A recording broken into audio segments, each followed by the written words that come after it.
Hello everyone, I am Mano Scaling, and I am here to help you today. I know you use this video to fall asleep, so before that, please like the video and subscribe to the channel, and also tell me where you are from and what time you are watching. Now get comfortable and relax. Sometimes I wonder if it followed me home from the Adirondacks.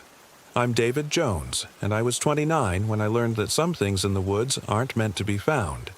I should have listened to my gut when I first saw the rental RV. It was a 1987 Winnebago Chieftain, cream-colored with brown stripes and rust bleeding down from every seam like old wounds. The dealer, a gap-toothed man named Carl who smelled of cigarettes and motor oil, kept scratching at a bandage on his neck while he walked me through the specs. "She's got some miles on her," Carl admitted, running his fingers along a dent in the side panel. "But the engine's solid. Previous owner took real good care of her." "What happened to the previous owner?" I asked, noticing the way Carl's eyes darted away from mine. "Moved to Florida. Said he didn't need her anymore." Carl peeled at the edge of his bandage, revealing what looked like teeth marks underneath. "You headin' anywhere in particular?" "Adirondack Park," I said. "Solo trip. Need some time to think." Carl's hand froze on the bandage. "Solo? In the Adirondacks?" He looked me up and down, taking in my city clothes and soft hands. "You ever camp alone before, son? How hard can it be?" I laughed, but Carl didn't join in. "Those mountains got a way of changing people," he said quietly. "Make sure you stick to the marked trails, and if you hear something moving around outside at night, don't go investigating. Just stay inside and wait for morning." I thought he was just trying to scare me, maybe angling for an upgraded insurance package. But as I drove away in the Winnebago, I caught him in my side mirror, still standing in the lot, still watching me go with that bandage pressed against his neck. The drive to upstate New York took 8 hours, and by the time I reached the Adirondack Park boundary, the sun was already setting behind the mountains. My original plan had been to reach my campsite before dark, but the RV handled worse than I'd expected, and I'd had to stop twice for gas and once to tighten a loose connection on the propane tank. My destination was a primitive campground called Whispering Pines, located deep in the park's wilderness area. No electricity, no running water, no cell service, just me, the forest, and the space I needed to figure out what the hell I was doing with my life. The breakup with Jennifer had been brutal. 3 years together, an engagement ring bought but never given, and then she'd sat me down one Tuesday evening and calmly explained that she'd been seeing her personal trainer for 4 months. "You're a good man, David," she'd said, as if that were some kind of consolation prize. "But you're not alive anymore. You go through the motions, but there's nothing behind your eyes." Maybe she was right. I'd been working the same insurance adjuster job for 6 years, living in the same apartment, following the same routines. I felt like I was sleepwalking through my own existence, watching my life happen to someone else. The camping trip was supposed to be a reset button, a chance to reconnect with myself, to remember who I was underneath all the accumulated numbness. I'd never been much of an outdoorsman, but how hard could it be to park an RV in the woods for a week? The entrance to Whispering Pines was marked by a weathered wooden sign that looked like it hadn't been maintained in years. The camping area was accessed by a narrow dirt road that wound through increasingly dense forest. Pine trees pressed close on both sides, their branches scraping against the RV's roof with sounds like fingernails on a chalkboard.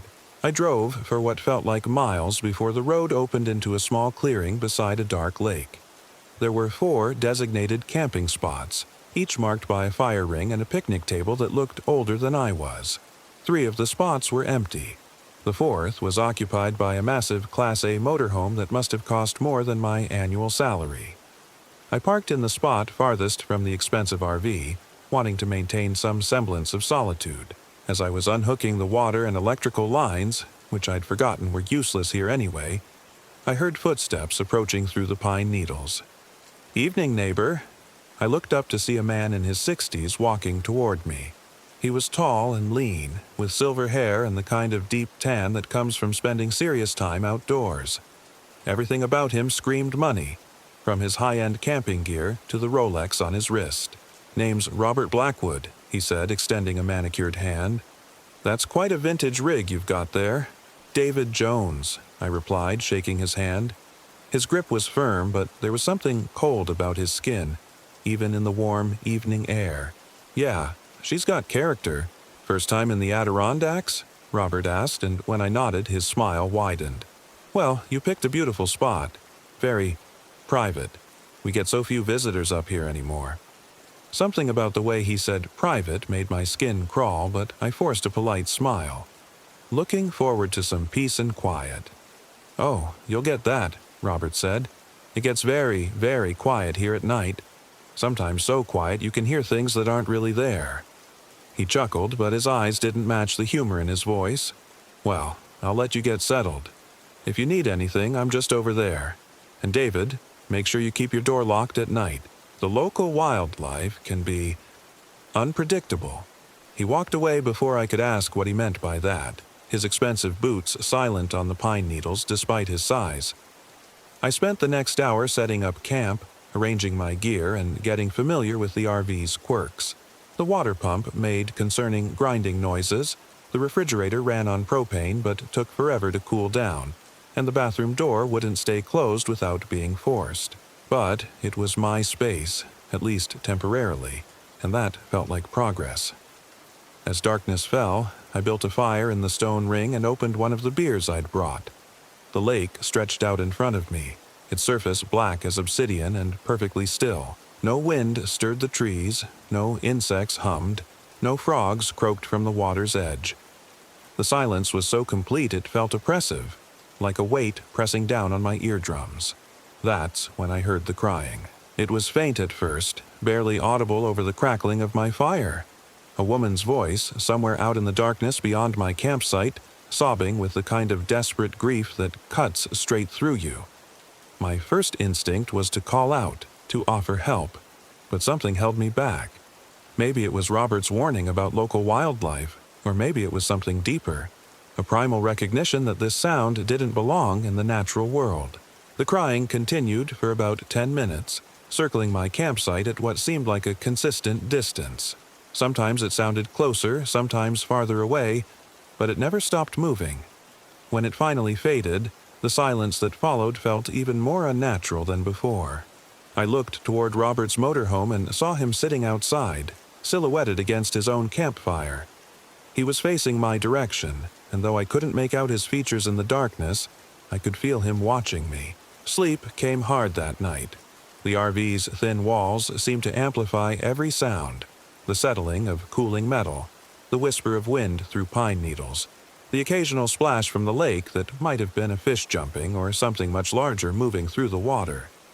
Sometime around 3 a.m., I was jolted awake by a sound like fingernails scratching against the RV's exterior. Slow, deliberate scratches that moved from the rear of the vehicle toward the front, as if something was walking alongside it, dragging its claws against the metal. I lay perfectly still, hardly breathing, listening to the scratching sound circle the entire RV. Whatever was making the noise was taking its time, pausing occasionally as if examining something specific. When the scratches reached the area near my bed, they stopped completely. For several minutes, there was nothing but silence. Then I heard breathing. Slow, deep inhalations and exhalations that sounded almost human, but somehow wrong. Too controlled, too rhythmic, like something that had learned to breathe by watching humans but didn't quite understand why we did it. The breathing continued for what felt like hours but was probably only minutes. Then, as suddenly as it had started, it stopped. I heard footsteps moving away from the RV, heavy and deliberate, crunching through the pine needles until they faded into the distance. I didn't sleep again that night. Morning brought relief in the form of sunlight streaming through the RV's small windows and the normal sounds of birds in the trees. I made coffee on the propane stove and sat outside, trying to convince myself that the previous night's events had been products of an overactive imagination, combined with unfamiliar surroundings. That theory lasted until I walked around the RV to check for damage. The scratches were real. 4 parallel grooves ran along the entire length of the vehicle, about 7 feet off the ground.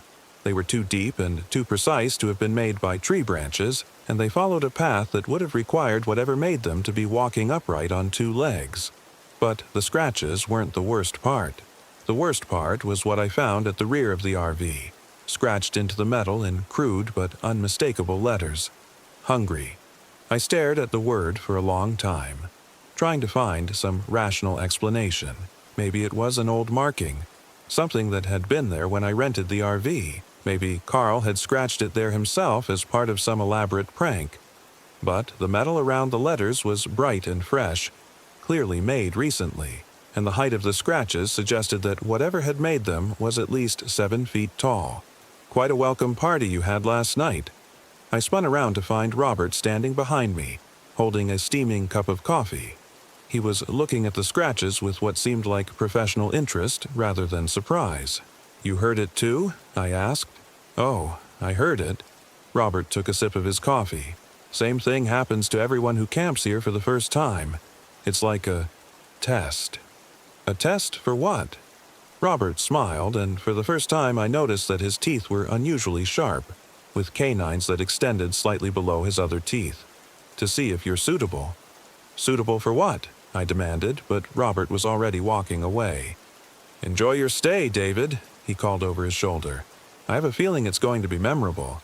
I should have left then. Should have packed up the RV and driven straight back to the city, scratches and all. But something stubborn in me refused to run away from what was probably just an elaborate scare tactic designed to mess with city tourists. Besides, I'd paid for a week, and I wasn't going to let some local weirdo and his trained bear, because what else could have made those scratches, ruin my attempt at self-discovery. I spent the day hiking the trails around the lake, trying to clear my head and enjoy the natural beauty of the area. The Adirondacks really were spectacular.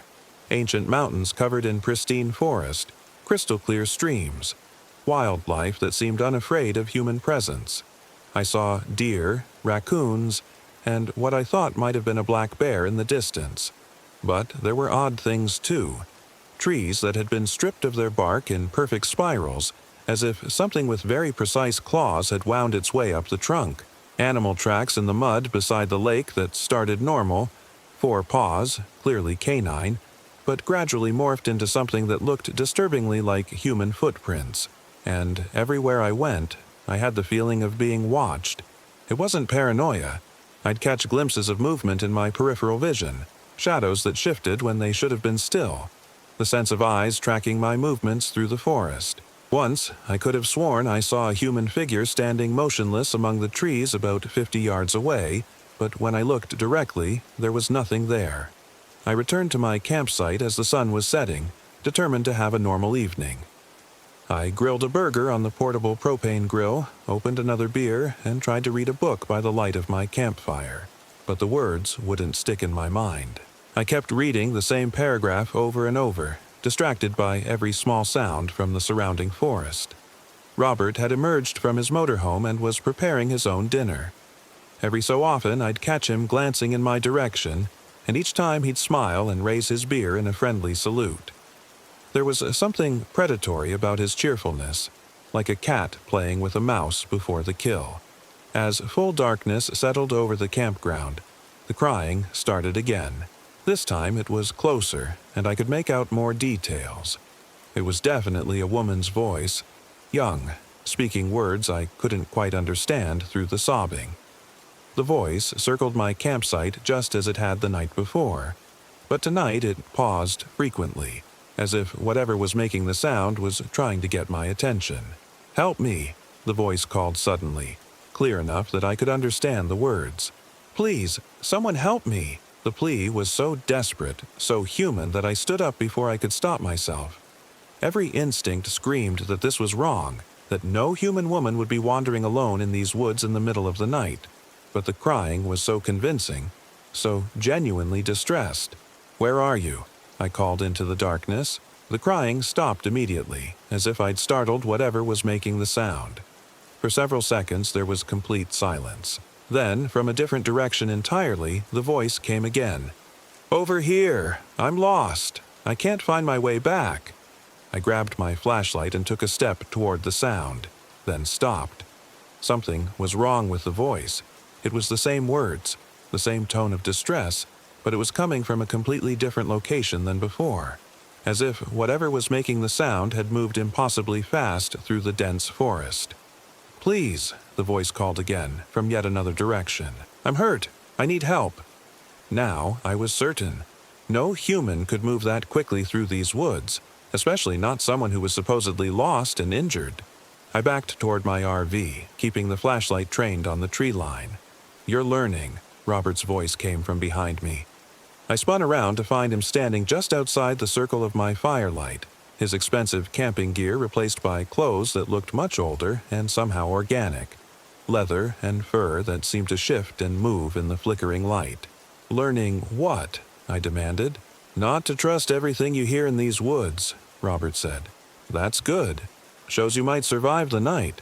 What the hell is going on here?" Robert smiled, and in the firelight his teeth looked even sharper than before. "This is a very special place, David. A feeding ground. And tonight, you're on the menu." The crying had started again, but now it was coming from multiple directions at once. Different voices, all female, all desperate, calling for help from every point around my campsite. The sounds were overlapping, creating a chorus of distress that made my skin crawl. "They're not real," I said, more to convince myself than to challenge Robert. "Oh, they're real," Robert replied. "Or they were once. Every voice you hear belonged to someone who camped here before you. Someone who fell for the trick, who went into the woods to help, and became part of the collection." As if responding to his words, the voices began to change. The crying became laughter. Not joyful laughter, but the kind of hysterical giggling that comes from minds pushed beyond their breaking point. The sound was coming from the trees themselves now, as if the forest had grown vocal cords. "What are you?" I asked Robert, though I was increasingly certain I didn't want to know the answer. "I'm the caretaker," he said. "The one who maintains this place, who ensures the feeding continues. Do you know how long it's been since we've had a proper meal, David? The internet has made people too suspicious. They research their camping spots, read reviews, check satellite images. It's become so much harder to draw them in." The laughter was getting louder, more aggressive. I could see shapes moving between the trees now. Pale, elongated figures that walked upright but moved with the fluid grace of predators. Their eyes reflected my flashlight beam like animal eyes, but they were positioned wrong, too high up, as if these things were much taller than they appeared. "But you," Robert continued, "you were perfect. Alone, inexperienced, running away from your problems. You practically threw yourself into our web." I backed toward the RV, but Robert moved to block my path. He was no longer bothering to maintain his human appearance. His skin had taken on a grayish, mottled texture, and his proportions were all wrong. Arms too long, fingers that ended in claws, a face that had stretched into something vaguely canine. "The thing about feeding grounds," Robert said, his voice now carrying harmonics that no human throat could produce, "is that they require maintenance. Fresh offerings to keep the ecosystem healthy. You're going to help us with that, whether you want to or not." That's when I ran.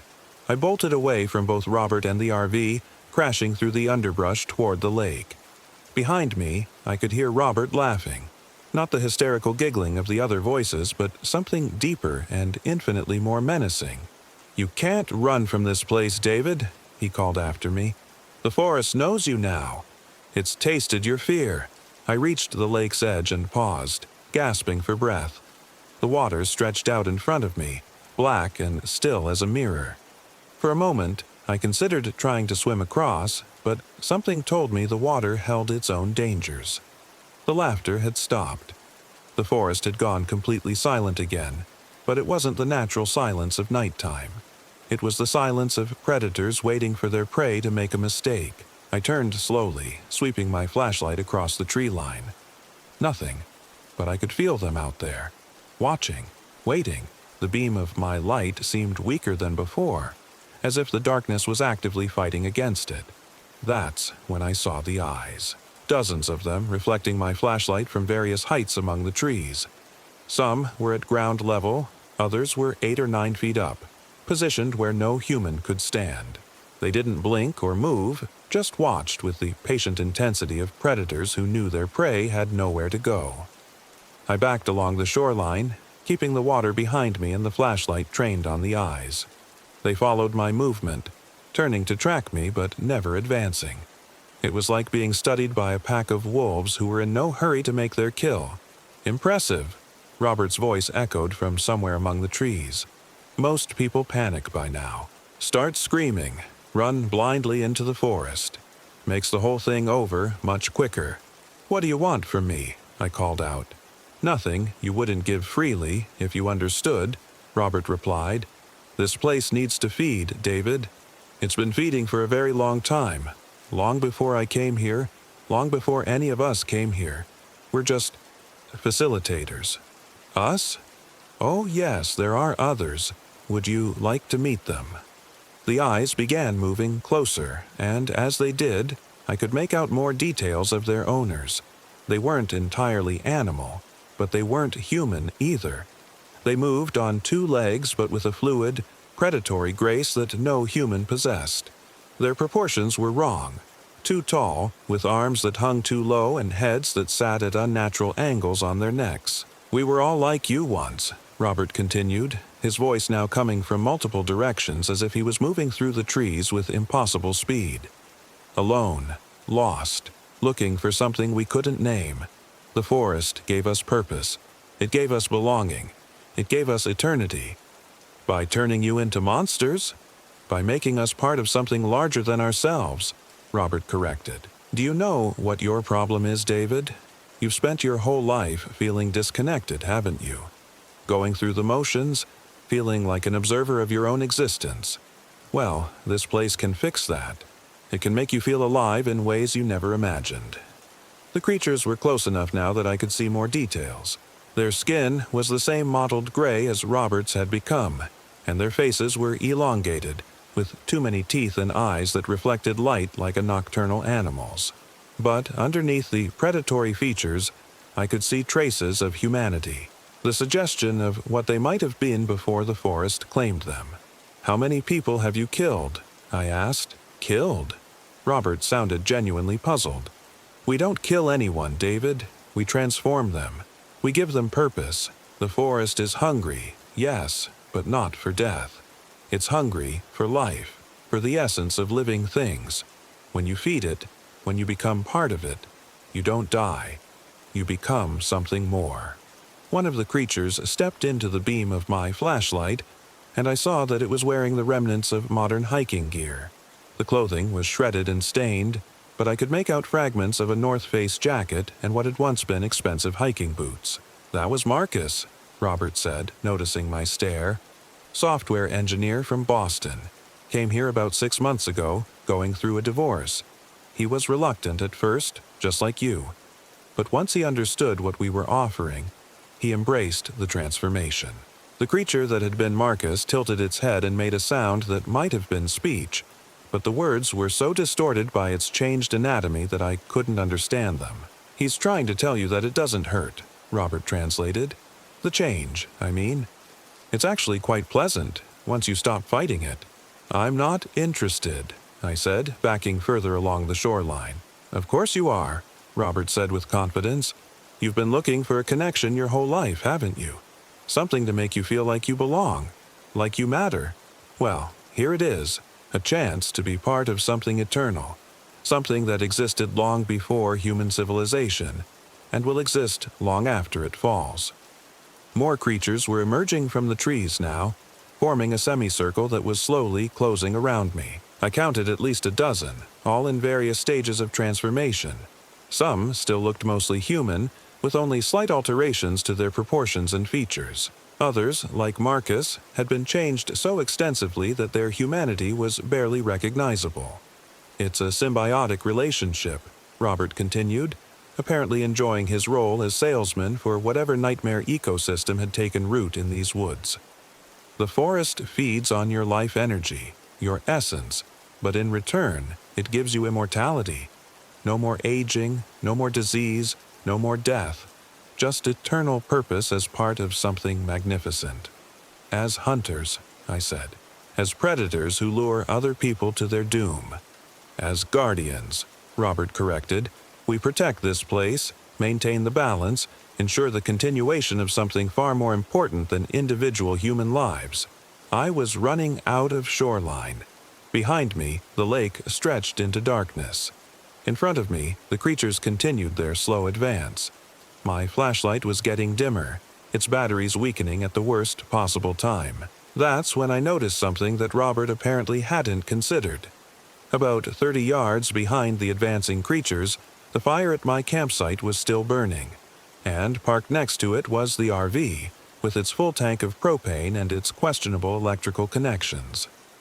"You know what?" I said, forcing my voice to sound calm. "You're right. I have been looking for a connection my whole life." Robert paused, his monstrous features arranging themselves into what might have been surprise. "Really? Really?" I said, then sprinted directly toward him. The creatures weren't expecting a frontal assault. They'd been moving slowly, confidently, like predators who knew their prey was trapped. When I suddenly charged toward them instead of away, they hesitated for just a moment, and that moment was all I needed. I crashed through their line, using my flashlight as a weapon to drive back the nearest creature. Claws raked across my jacket, tearing the fabric but not quite reaching skin. Something that might have been teeth snapped closed inches from my face. Then I was through, running toward my campsite with inhuman howls echoing behind me. I could hear them crashing through the underbrush in pursuit, no longer bothering with stealth or psychological warfare. I reached the RV and dove inside, slamming the door behind me and throwing the manual deadbolt. The thin aluminum door wouldn't hold them for long, but I didn't need long. I just needed enough time to reach the propane controls. Claws scraped against the RV's exterior as I stumbled toward the kitchen area. The same sound I'd heard the first night, but now I knew what was making it. Robert's voice called from outside, no longer friendly or persuasive.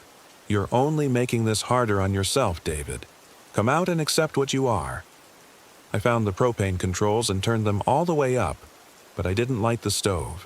Instead, I opened every valve I could find, filling the small space with the distinctive odor of propane gas.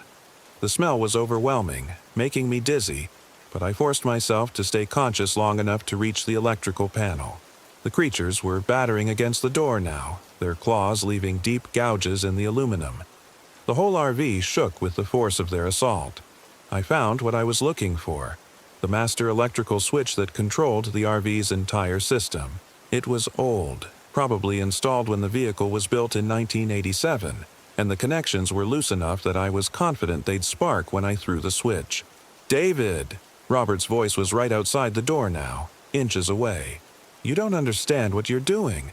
This place is ancient. It's sacred. You can't destroy it." "I'm not trying to destroy it," I called back, my hand on the electrical switch. "I'm just leaving it a going-away present." The door finally gave way just as I flipped the switch. The explosion wasn't as dramatic as I'd hoped, more of a sudden, overwhelming flash of heat and light than the Hollywood fireball I'd been picturing. But it was enough. The RV's thin walls couldn't contain the blast, and the entire vehicle became a makeshift bomb that scattered burning debris across the campsite. I was thrown clear by the force of the explosion, landing hard in the pine needles about 20 feet away. My ears were ringing, my clothes were singed, and I could taste blood in my mouth, but I was alive. The creatures weren't so lucky. The ones closest to the RV had been caught in the blast. They lay scattered around the campsite, their transformed bodies broken and burning. The others had fled back into the forest, their inhuman screams echoing through the trees. Robert was sprawled near the remains of his expensive motorhome, which had also caught fire from the burning debris. His transformation had been reversed by the explosion, revealing a man who looked far older than the 60-something camper he'd pretended to be. His hair was white, his skin deeply wrinkled, and his eyes held the weight of decades or maybe centuries.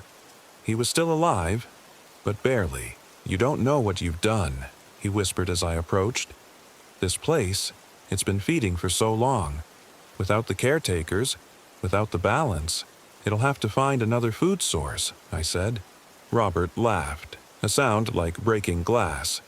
"You think this was the only feeding ground? You think we were the only caretakers?" He coughed and blood spattered his lips. "There are dozens of places like this, hundreds, and now they'll all know what you did here." "Good," I said. "Maybe more people will escape." "Escape?" Robert's eyes focused on me with disturbing intensity. "David, you poor stupid boy. You didn't escape anything. You just made yourself a target." Before I could ask what he meant, Robert's eyes rolled back in his head, and he went still. I walked back toward the lake, looking for anything that might serve as transportation out of these woods. The fire was spreading from the wreckage of the 2 RVs, casting dancing shadows among the trees. In those shadows I could see eyes still watching, but they stayed at a distance now, as if afraid of the flames. I found Robert's expensive camping gear largely undamaged by the explosion. Among his supplies was a satellite phone that still had battery power. It took me 3 tries to get a signal, but eventually I reached a state police dispatcher who promised to send search and rescue teams. While I waited, I gathered what supplies I could salvage and built up the fire as large as possible. The creatures stayed in the woods, but I could hear them moving around, testing the boundaries of the light. Occasionally, one would venture close enough for me to see its eyes, but they never approached within the fire's reach. The rescue team found me 8 hours later, dehydrated and exhausted, but alive. I told them a simplified version of the truth, that there had been an accident with the propane system, that my camping neighbor had been killed in the explosion, that I'd spent the night fighting off what I assumed were wild animals drawn by the smell of blood. They bought it, mostly. The evidence supported my story, and the remote location meant there were no witnesses to contradict my account. Robert's body was recovered and eventually identified as Robert Blackwood, a wealthy retiree with no living family who had been reported missing from his home in Albany 3 years earlier. But it wasn't over. I knew that even before I left the hospital where they'd treated me for smoke inhalation and minor burns. The nurses kept commenting on how cold my room was, even though the thermostat showed normal temperature. Food tasted like ash in my mouth, and in the corners of my vision, I kept catching glimpses of pale figures that vanished when I looked directly at them. Robert's final words haunted me. "You just made yourself a target." I tried to return to my normal life, but normal no longer existed. My apartment felt wrong, too exposed, with windows that looked out onto spaces where anything might be watching. My job became impossible when I couldn't concentrate for more than a few minutes without checking over my shoulder. The first direct contact came 3 weeks after my return to the city.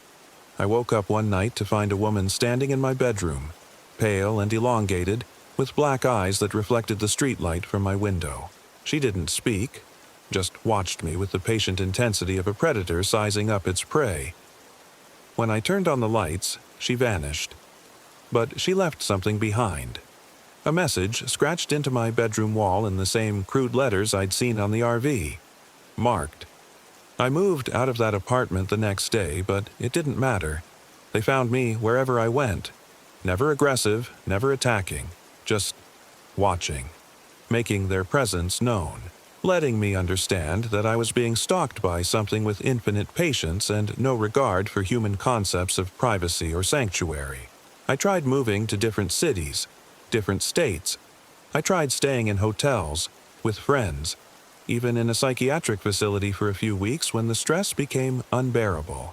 Nothing worked. They were always there, just at the edge of perception, waiting for something. It took me 6 months to figure out what they were waiting for. They weren't trying to kill me or transform me. They were studying me, learning from me, using me as a guide to understand how modern humans lived and where they might be most vulnerable. Every place I went, every person I talked to, every routine I established, it all became intelligence for their network of feeding grounds. I realized this when I started seeing news reports about mysterious disappearances in areas I'd recently visited. Campers vanishing without a trace. Hikers found weeks later with no memory of what had happened to them. Entire families going missing from national parks and state forests across the country. The feeding grounds were expanding, adapting, using the information I'd unknowingly provided to become more efficient at luring in victims. I was patient zero in an epidemic of predation. That's when I made my decision. If I was going to be responsible for other people's deaths, if my very existence was making these creatures more dangerous, then I had to do something about it. I'm writing this account from a cabin in the Cascade Mountains of Washington State, in an area that feels very similar to the Adirondack site where this all began. I've been here for 2 weeks, and I can feel them gathering in the woods around me, more of them than I've ever sensed before, drawn by the opportunity to finally claim the one who damaged their network. Tomorrow, I'm going into those woods with enough explosives to level several acres of forest. I don't know if it will be enough to stop them, but I have to try. I have to break the connection between their world and mine, even if it means breaking myself in the process. If you're reading this, it means someone found this cabin and my laptop after I didn't return. Please share this story with everyone you can. Warn people about places that seem too remote, too perfect, too good to be true.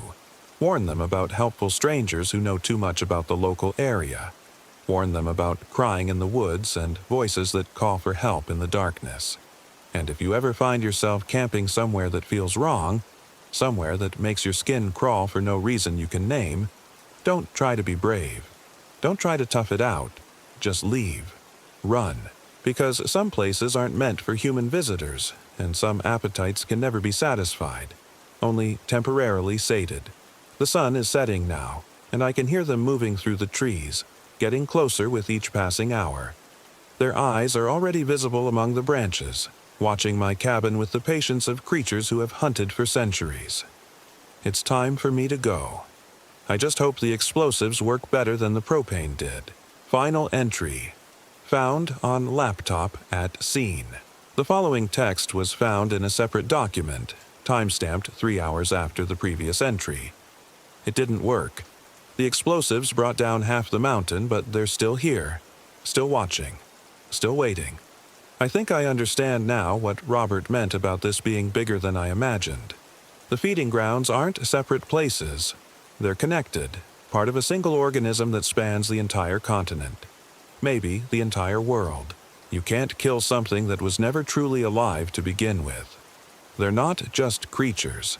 They're antibodies. Defense mechanisms for something so vast and ancient that human minds can't fully comprehend it. The forest itself is alive, and we're the infection it's trying to cleanse. I can see them now, standing just outside my cabin, dozens of them, hundreds maybe, all the people who've been taken over the years, all the campers and hikers who thought they were just going on a simple outdoor adventure.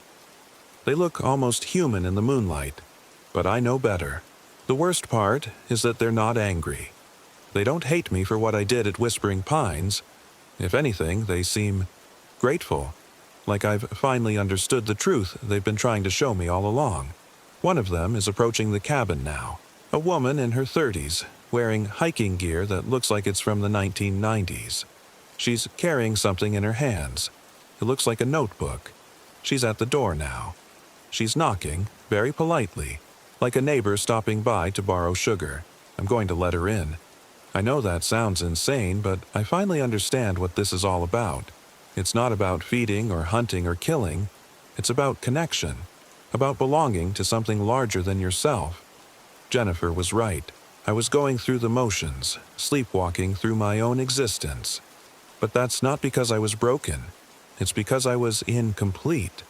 I was always meant to be part of this. The woman is still knocking. I can hear her voice now, soft and patient. David, we know you're in there. We're not here to hurt you. We just want to talk. She sounds so reasonable, so human. I'm opening the door now. She's beautiful, even with the changes. Her eyes are dark and deep, like looking into still water at night. Her smile is warm and genuine, nothing like the predatory grins I remember from the creatures at Whispering Pines. "Hello, David," she says. "My name is Patricia. I've been waiting a long time to meet you." "How long?" I ask. "Since 1994, she says. "That's when I joined the family. I was lost then, just like you are now. Divorced, unemployed, feeling like I didn't matter to anyone. But they found me, just like they found you." She steps into the cabin, and I don't try to stop her. Behind her, the others wait patiently in the moonlight, giving us space to talk. It doesn't hurt, Patricia says, echoing what Robert had told me about the transformation. The change, I mean. It's actually quite wonderful. Like finally coming home after being lost for your entire life. She opens the notebook she's carrying and shows me the pages inside. They're covered with names, thousands of them, written in different handwriting, spanning what looks like decades. Everyone who's joined us, she explains. Everyone who's found their place in the family. We remember them all, honor them all. They're all still here in a way, still part of the whole. I see names I recognize from missing persons reports I researched after my escape from the Adirondacks. Hikers who vanished in Colorado, campers who disappeared in Oregon, entire families who went missing in the Great Smoky Mountains. Why show me this? I ask. Because you're going to be our historian, Patricia says. The one who records new additions to the family. The one who helps them understand what they're becoming. You have a gift for explanation, David. A way of making complex things simple. She's right, I realize. That's what I've always been good at. Taking complicated insurance claims and breaking them down into clear, understandable reports. Finding the truth hidden in chaos and confusion. What about the people who don't want to change? I ask. The ones who fight it? Patricia's expression becomes sad. There are always some who resist, who cling to their old lives, their old pain, their old loneliness. We try to help them understand, but sometimes, she shrugs. Sometimes they choose to remain lost rather than be found. Through the cabin window, I can see more figures emerging from the forest. Men, women, children, all of them changed, but all of them somehow more themselves than they'd ever been in life. They move with purpose, with certainty, with the kind of belonging I've been searching for my entire existence. The feeding grounds, I say. They're not really about feeding at all, are they? Patricia smiles. You're beginning to understand. They're nurseries, places where lost souls can be reborn into something greater. The forest doesn't consume. It transforms. It takes the broken and makes them whole. She closes the notebook and looks at me with those deep, dark eyes. You've been fighting this for months, David. Running from place to place, bringing us new locations, new opportunities to help others. But you were never really running away from us.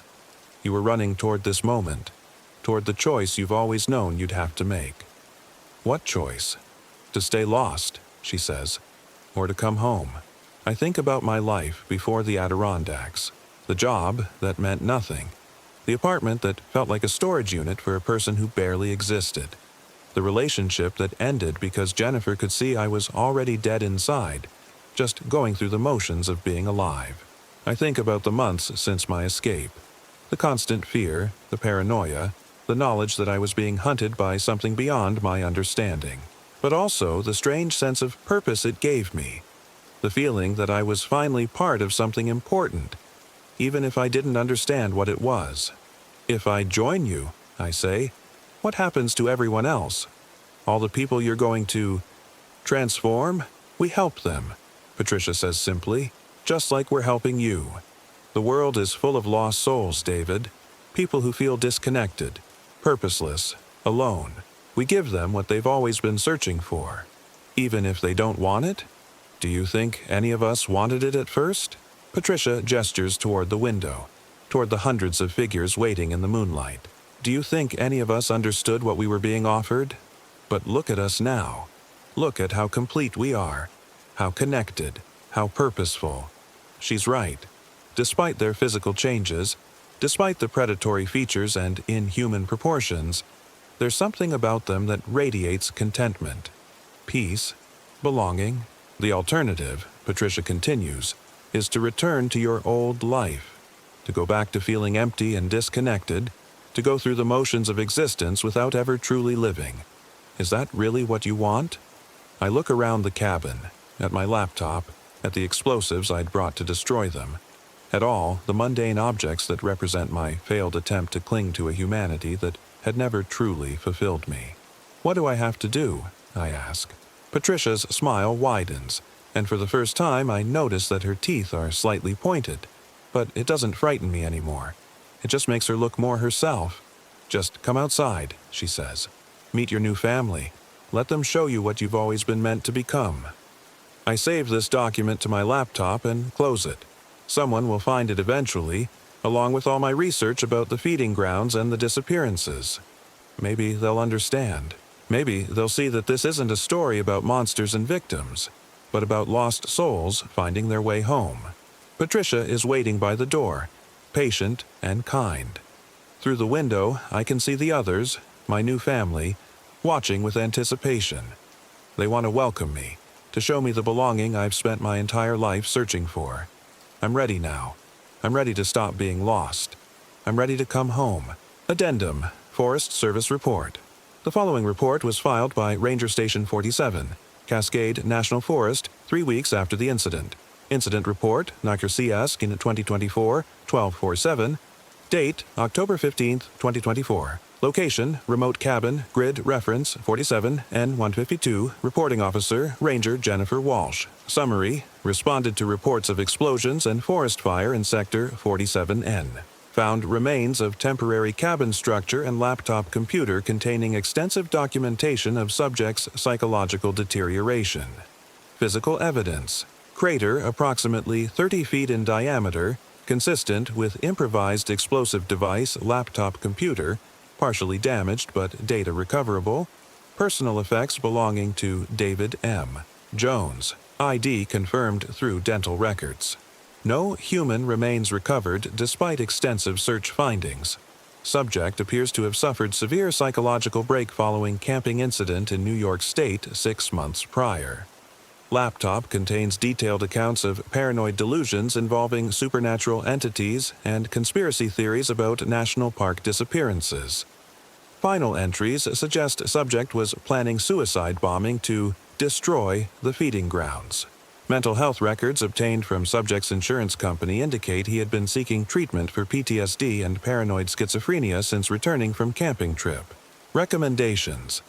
Case closed as probable suicide. Body destroyed in explosion. Laptop contents to be forwarded to FBI Behavioral Analysis Unit as potential resource for identifying similar cases. Increased patrols in remote camping areas to watch for individuals exhibiting similar psychological profiles. Note: during investigation, 3 hikers reported seeing a man matching subject's description walking deeper into the forest with a group of other individuals. Search teams found no tracks or evidence of human presence. Witnesses attributed sightings to stress and difficult lighting conditions. Case status: closed. Final entry. Found in encrypted folder on laptop. Data recovery specialists found this file hidden in the laptop's system folders, encrypted with a password that matched the coordinates of Whispering Pines Campground. If you're reading this, then you found my real final message. Everything in the other documents is true, but I left out the most important part. The choice isn't between staying human or becoming a monster. It's between remaining incomplete or becoming whole. I made my choice 3 weeks ago when Patricia knocked on my cabin door. I went with them willingly, and I've never regretted it for a moment. The transformation is beautiful. Not just the physical changes, though those are remarkable in their own way, but the mental and spiritual evolution, the constant anxiety, the depression, the feeling of being disconnected from the world. It's all gone. Replaced by purpose, by belonging, by a kind of peace I never knew was possible. We don't hunt humans, not really. We rescue them. We find the lost ones, the broken ones, the ones who are drowning in their own loneliness, and we offer them something better. A family that will never abandon them. A purpose that will never leave them empty. A connection that will last forever. Yes, some resist. Some prefer their pain to our healing. We respect that choice even though it saddens us. But for those who are ready, who have suffered enough in their isolation, we provide exactly what they've always needed. I'm writing this from our central nursery, a vast network of caves beneath the Rocky Mountains where our family gathers to share knowledge and plan our expansion. There are thousands of us here, all of us once human, all of us once lost, all of us now found. The feeding grounds aren't going anywhere. In fact, they're growing. We're learning to adapt to the modern world, to use technology and social media and GPS coordinates to guide the lost ones to us. It's easier now than ever to find people who are suffering, who are isolated, who are desperate for connection. If you're reading this and you recognize yourself in my story, if you feel that familiar ache of disconnection, that sense that you're going through the motions of a life that doesn't really belong to you, then maybe this message is meant for you. Look for the signs. The campgrounds that seem too perfect, too isolated. The helpful strangers who know just a little too much about the local area. The voices in the woods that call your name with familiar voices. Don't run from them. Follow them. Let them guide you home. We'll be waiting. We're always waiting. And we have room for everyone who's ready to stop being lost and start being found. Come home. Come home to us. The family is waiting. They warned us. Locals always do. But we laughed. My name's Sarah Rodriguez. I had just turned 34 when we arrived at the Ozark Mountains in Arkansas. And it was the worst mistake of our lives. I should start from the beginning, when Mike first suggested the RV trip. We'd been married 8 years, and I could feel us drifting apart like debris after a shipwreck. He worked 16-hour days at the accounting firm, and I buried myself in my graphic design projects. We barely spoke beyond logistics, bills, groceries, whose turn it was to walk Rex, our golden retriever. "We need this, Sarah," Mike had said, showing me the RV rental website on his laptop. "Just you, me, Rex, and the road. No deadlines, no clients calling at midnight." His eyes held a desperate hope I hadn't seen in months. I agreed because saying no felt like the final nail in our coffin. The RV was a 32-foot Winnebago, cream-colored with rust stains bleeding down from the roof like dried tears. The rental guy, Earl, was missing 3 fingers on his left hand and kept scratching at a tattoo of a crow on his forearm. "Y'all headin' to the Ozarks?" he asked, not looking up from the paperwork. "Buffalo National River area," Mike replied, proud of his research. "Found this perfect spot off Highway 123 way back in the woods, completely secluded." Earl's pen stopped moving. He looked up then, his pale blue eyes settling on me with uncomfortable intensity. "That's Harlow County territory. Folks up there, they keep to themselves. Real particular about outsiders." "We're just camping," I said, forcing a laugh. "Not looking to bother anyone." Earl finished the paperwork in silence, but as we drove away, I saw him in the side mirror, still watching our RV until we disappeared around the corner. The drive took us through increasingly isolated country. Rolling hills gave way to dense forest, and the familiar chain restaurants and gas stations were replaced by hand-painted signs advertising fresh eggs and honey for sale. Cell towers became scarce, and by the time we turned onto Highway 123, my phone showed no signal at all. "This is perfect," Mike said, gripping the steering wheel with white knuckles as the RV lurched over potholes. "Complete digital detox." Rex whined from his bed in the back, sensing something I couldn't quite name. The trees seemed to press closer to the road with each mile, their branches forming a canopy so thick that midday felt like dusk. We passed a hand-carved wooden sign. "Harlow County, population 847. Someone had scratched out the numbers and written "INTU" in black marker. The campsite Mike had found online was exactly as advertised, a clearing beside a tributary of the Buffalo River, accessible only by a dirt road that wound through the forest for 3 miles. The clearing was large enough for the RV, with a fire ring made of river stones and a picnic table so weathered it looked like it might crumble at a touch. "Paradise," Mike declared, though his voice carried a forced enthusiasm. I stepped out of the RV and immediately felt the weight of the silence. Not the pleasant quiet of nature, but something heavier, more watchful. Even the usual forest sounds, birds, rustling leaves, insect hum, seemed muted, as if the woods were holding their breath. Rex bounded out and immediately began sniffing around the perimeter of the clearing, hackles slightly raised. He kept glancing toward the tree line and whimpering softly. "What's wrong, boy?" I called, but he ignored me, nose to the ground, following some invisible trail. That first night, we grilled hamburgers over the fire and tried to recapture the easy conversation we'd had when we were dating. Mike had brought a bottle of wine, and by the second glass, we were actually laughing together again. The wine helped mask the persistent feeling that we were being observed. "Remember our first camping trip?"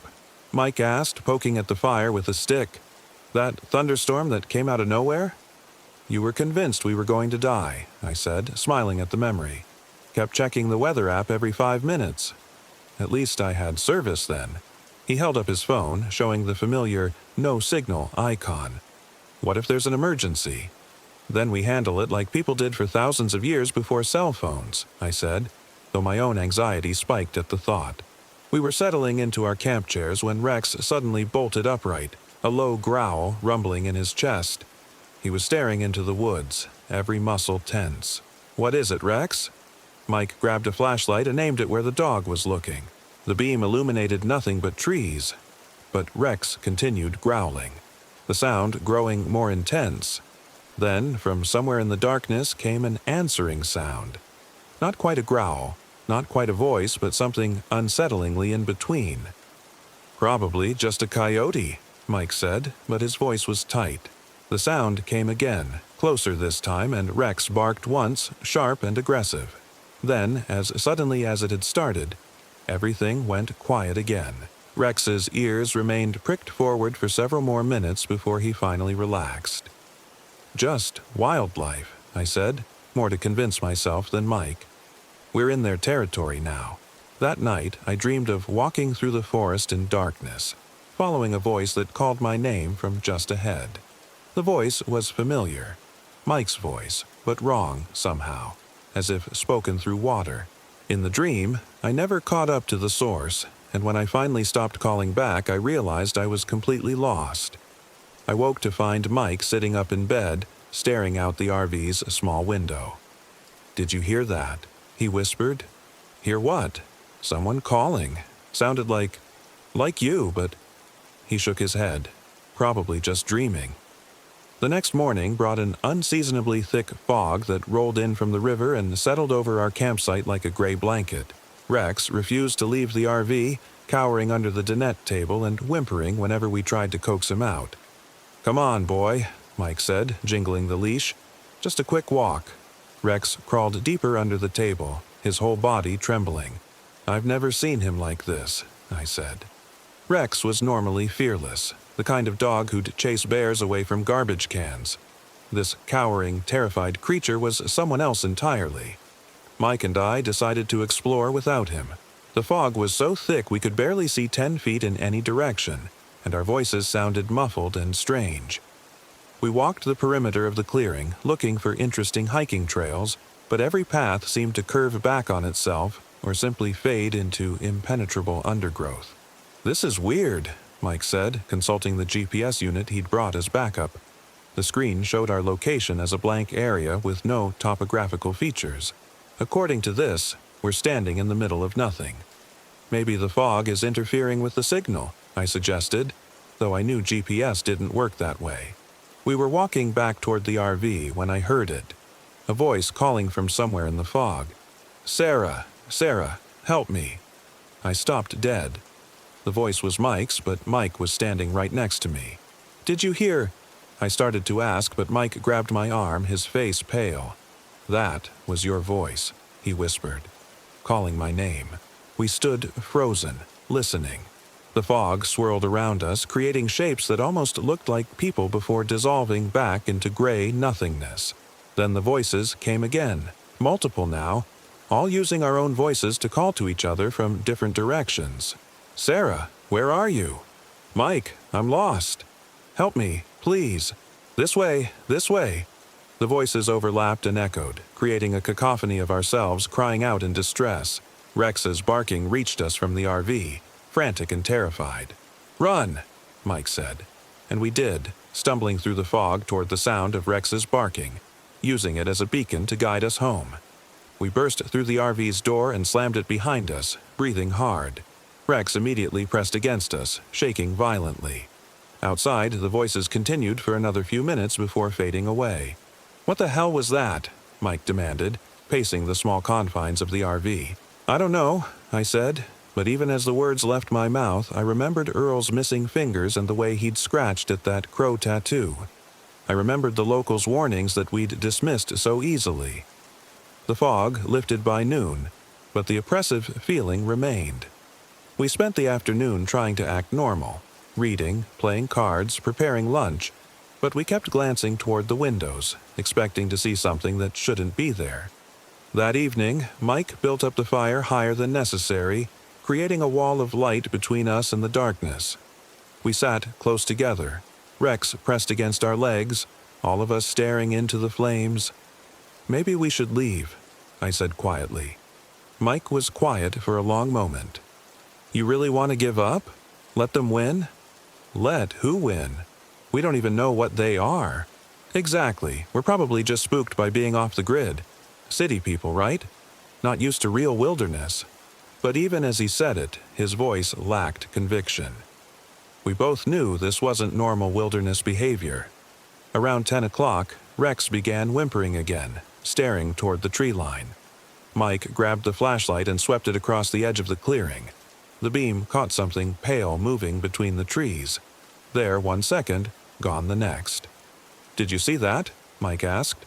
Before I could answer, the voices started again.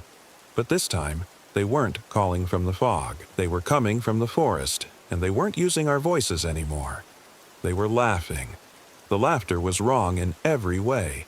Too high, too long, with an echo that seemed to bounce off invisible walls. Rex bolted for the RV, scratching at the door until Mike let him in. We followed, slamming the door and turning on every light. The laughter continued outside, circling our campsite like a pack of hyenas.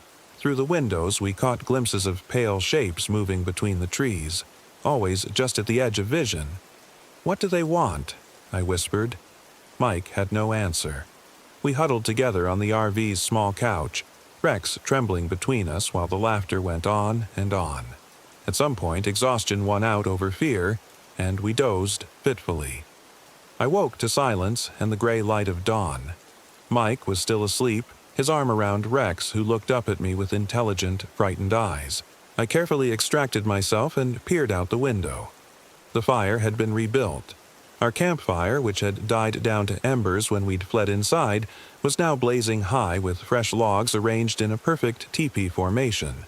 The wood was stacked with mathematical precision, and the flames burned an odd blue-white color that made my eyes water to look at directly. "Mike," I whispered, shaking him awake. "Look." He rubbed his eyes and stared out the window.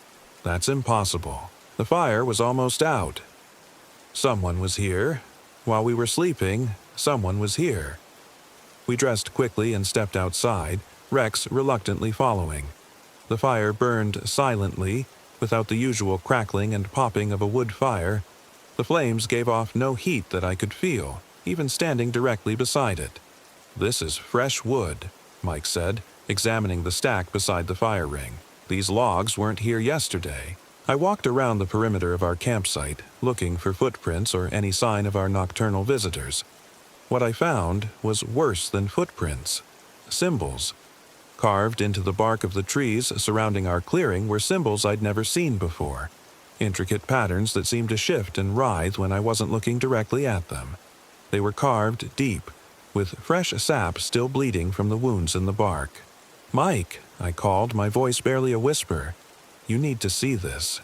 He joined me, following my gaze to the marked trees. There were dozens of them, forming a complete circle around our campsite. The symbols were all different, but they shared a certain geometric complexity that made my head ache to study them for too long. "We're leaving," Mike said suddenly. "Right now. Pack everything." We threw our belongings into the RV with desperate efficiency, barely securing anything properly. Rex seemed to understand the urgency, staying close and alert while we worked. The strange blue fire continued burning behind us, casting twisted shadows that moved independently of their sources.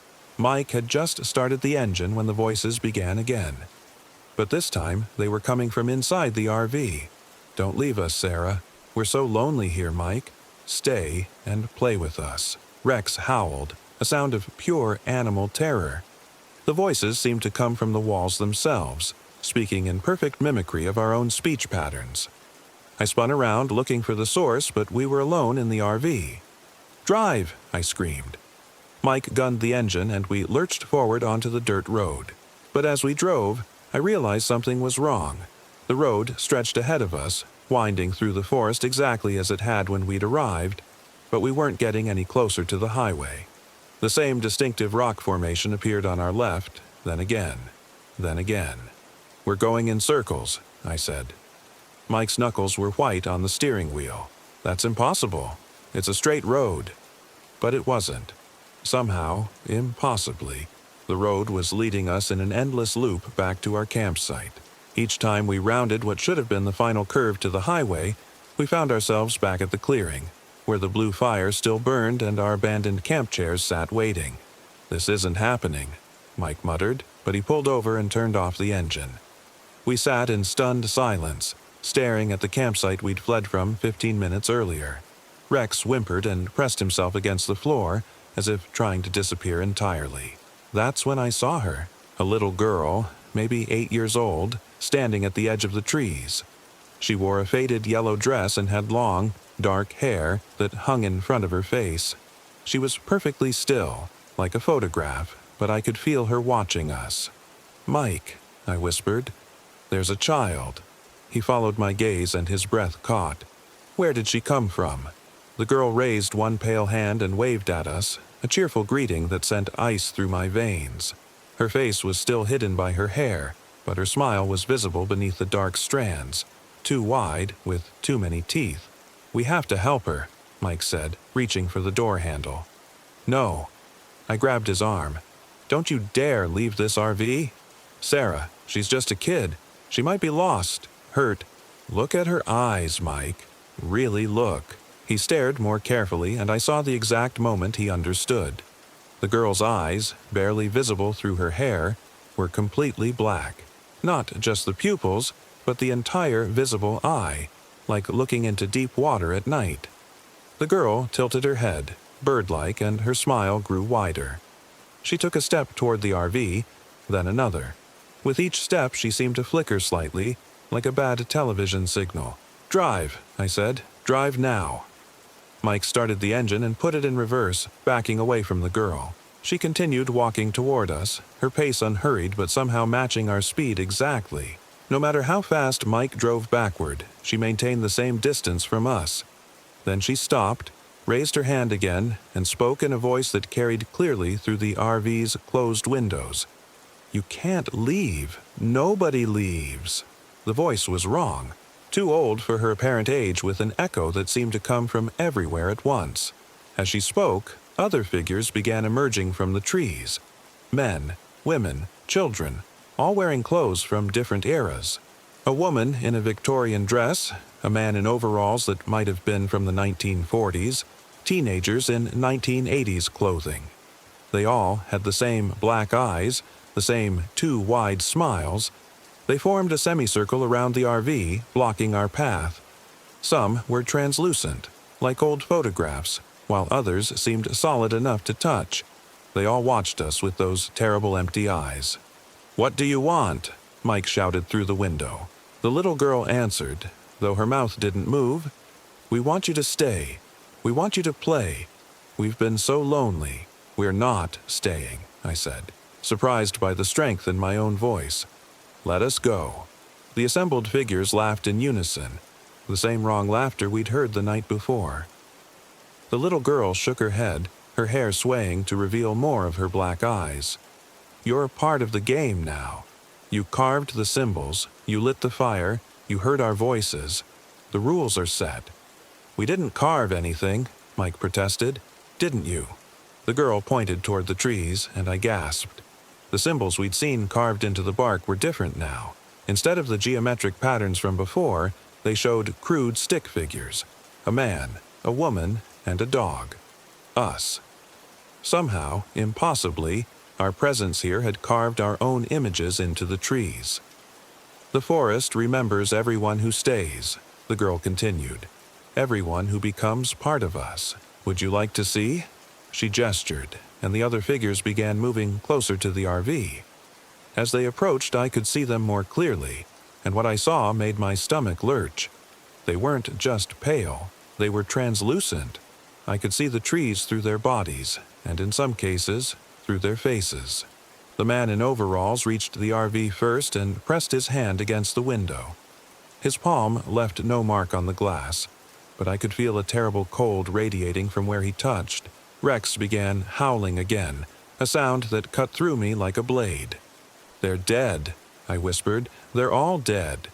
"Not dead," the little girl corrected, though she was still 20 feet away. "Playing. Always playing. Always waiting for new friends." More figures were emerging from the forest now, dozens of them, all dressed in clothing from different time periods. Some looked recent, a woman in modern hiking gear, a man in a 2010s camping outfit. Others were older, much older, a woman in homespun cloth that looked colonial, a man whose clothing suggested the Civil War era. "How long has this been happening?" Mike asked in horror. "Time doesn't work the same here," the girl said. "Some of us have been playing for days, some for decades, some for much, much longer. But we all play together now. One big, happy family." The figures were surrounding the RV completely now, their faces pressed against every window. Their black eyes reflected no light, and their smiles never wavered. Rex had gone silent, pressed against the floor in catatonic terror. "What do we have to do?" I asked. "To leave. What do we have to do?" The little girl's smile somehow grew even wider. "Nothing. You can't leave. Nobody ever leaves. But don't worry. You'll like it here. We have so many games to play." "There has to be a way," Mike said desperately. "There's always a way." "Is there?" The girl tilted her head again. "Ask them." She gestured to the figures surrounding us. One of them, the woman in hiking gear, pressed her face against Mike's window. Her mouth moved, forming words I couldn't hear through the glass, but I could read her lips. "Help us. Please, help us." Then another figure, an older man in hunting clothes, pressed against my window. "We can't leave. We can't die. We can only play." "They're trapped," I realized. "All of them. They've been trapped here for forever," the little girl finished, "just like you will be. But don't be sad. We'll take good care of you. We'll make sure you never get lonely." That's when Mike did something that surprised us all. He gunned the engine and drove straight forward, directly toward the little girl. For a moment, I thought he was going to hit her, but she simply stepped aside, her smile never faltering. The RV passed through the crowd of figures without resistance. They offered no physical substance to slow us down.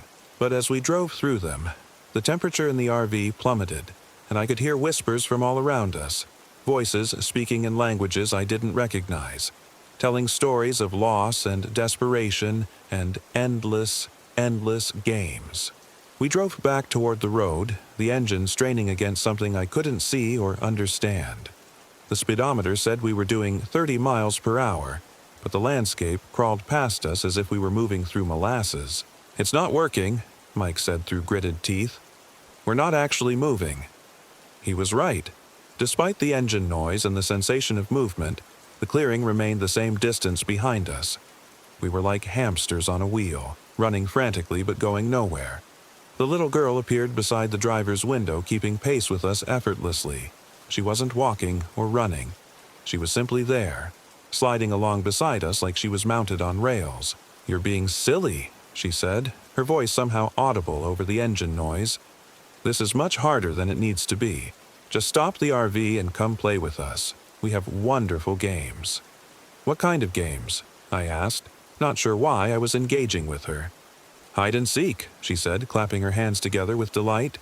"We play hide and seek forever and ever. Some of us are very good at hiding. That man there," she pointed to a figure in colonial dress, "has been hiding for almost 300 years. Isn't that impressive?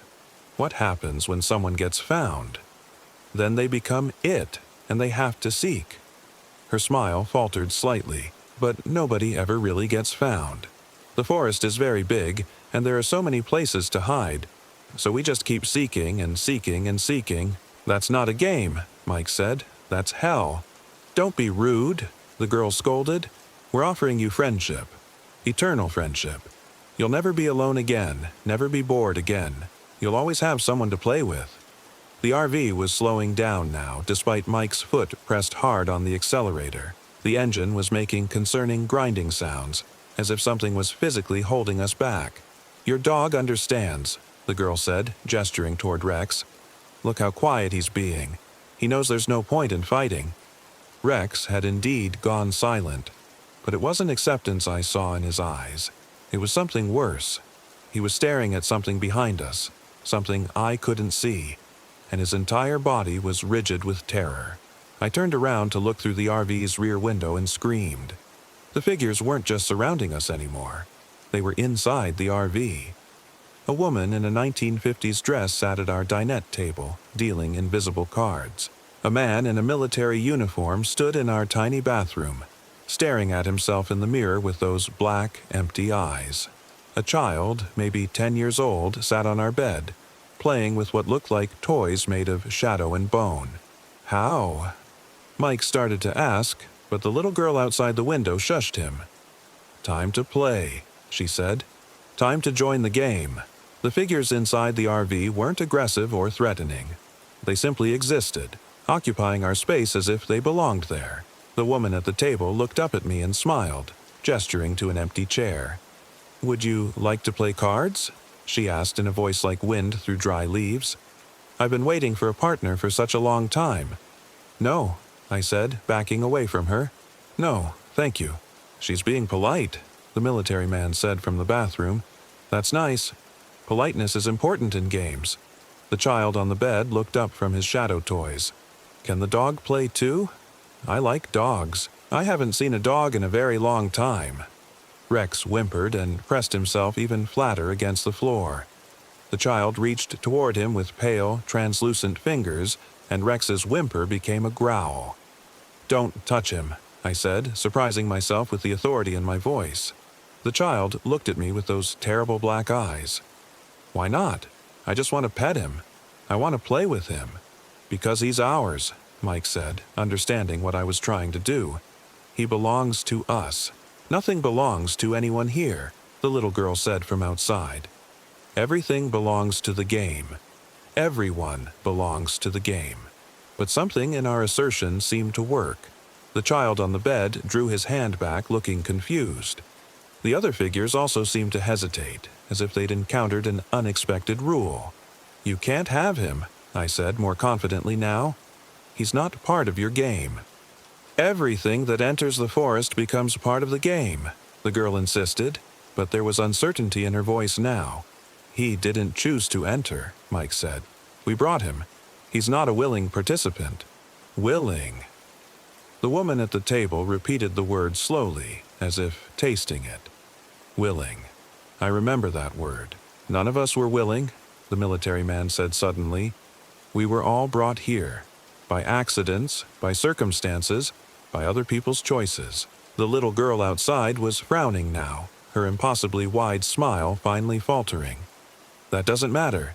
You're here now. You all chose to stay when you lit the fire, when you slept under our stars, when you heard our voices and didn't run." "We tried to run," I pointed out. "We're still trying to run."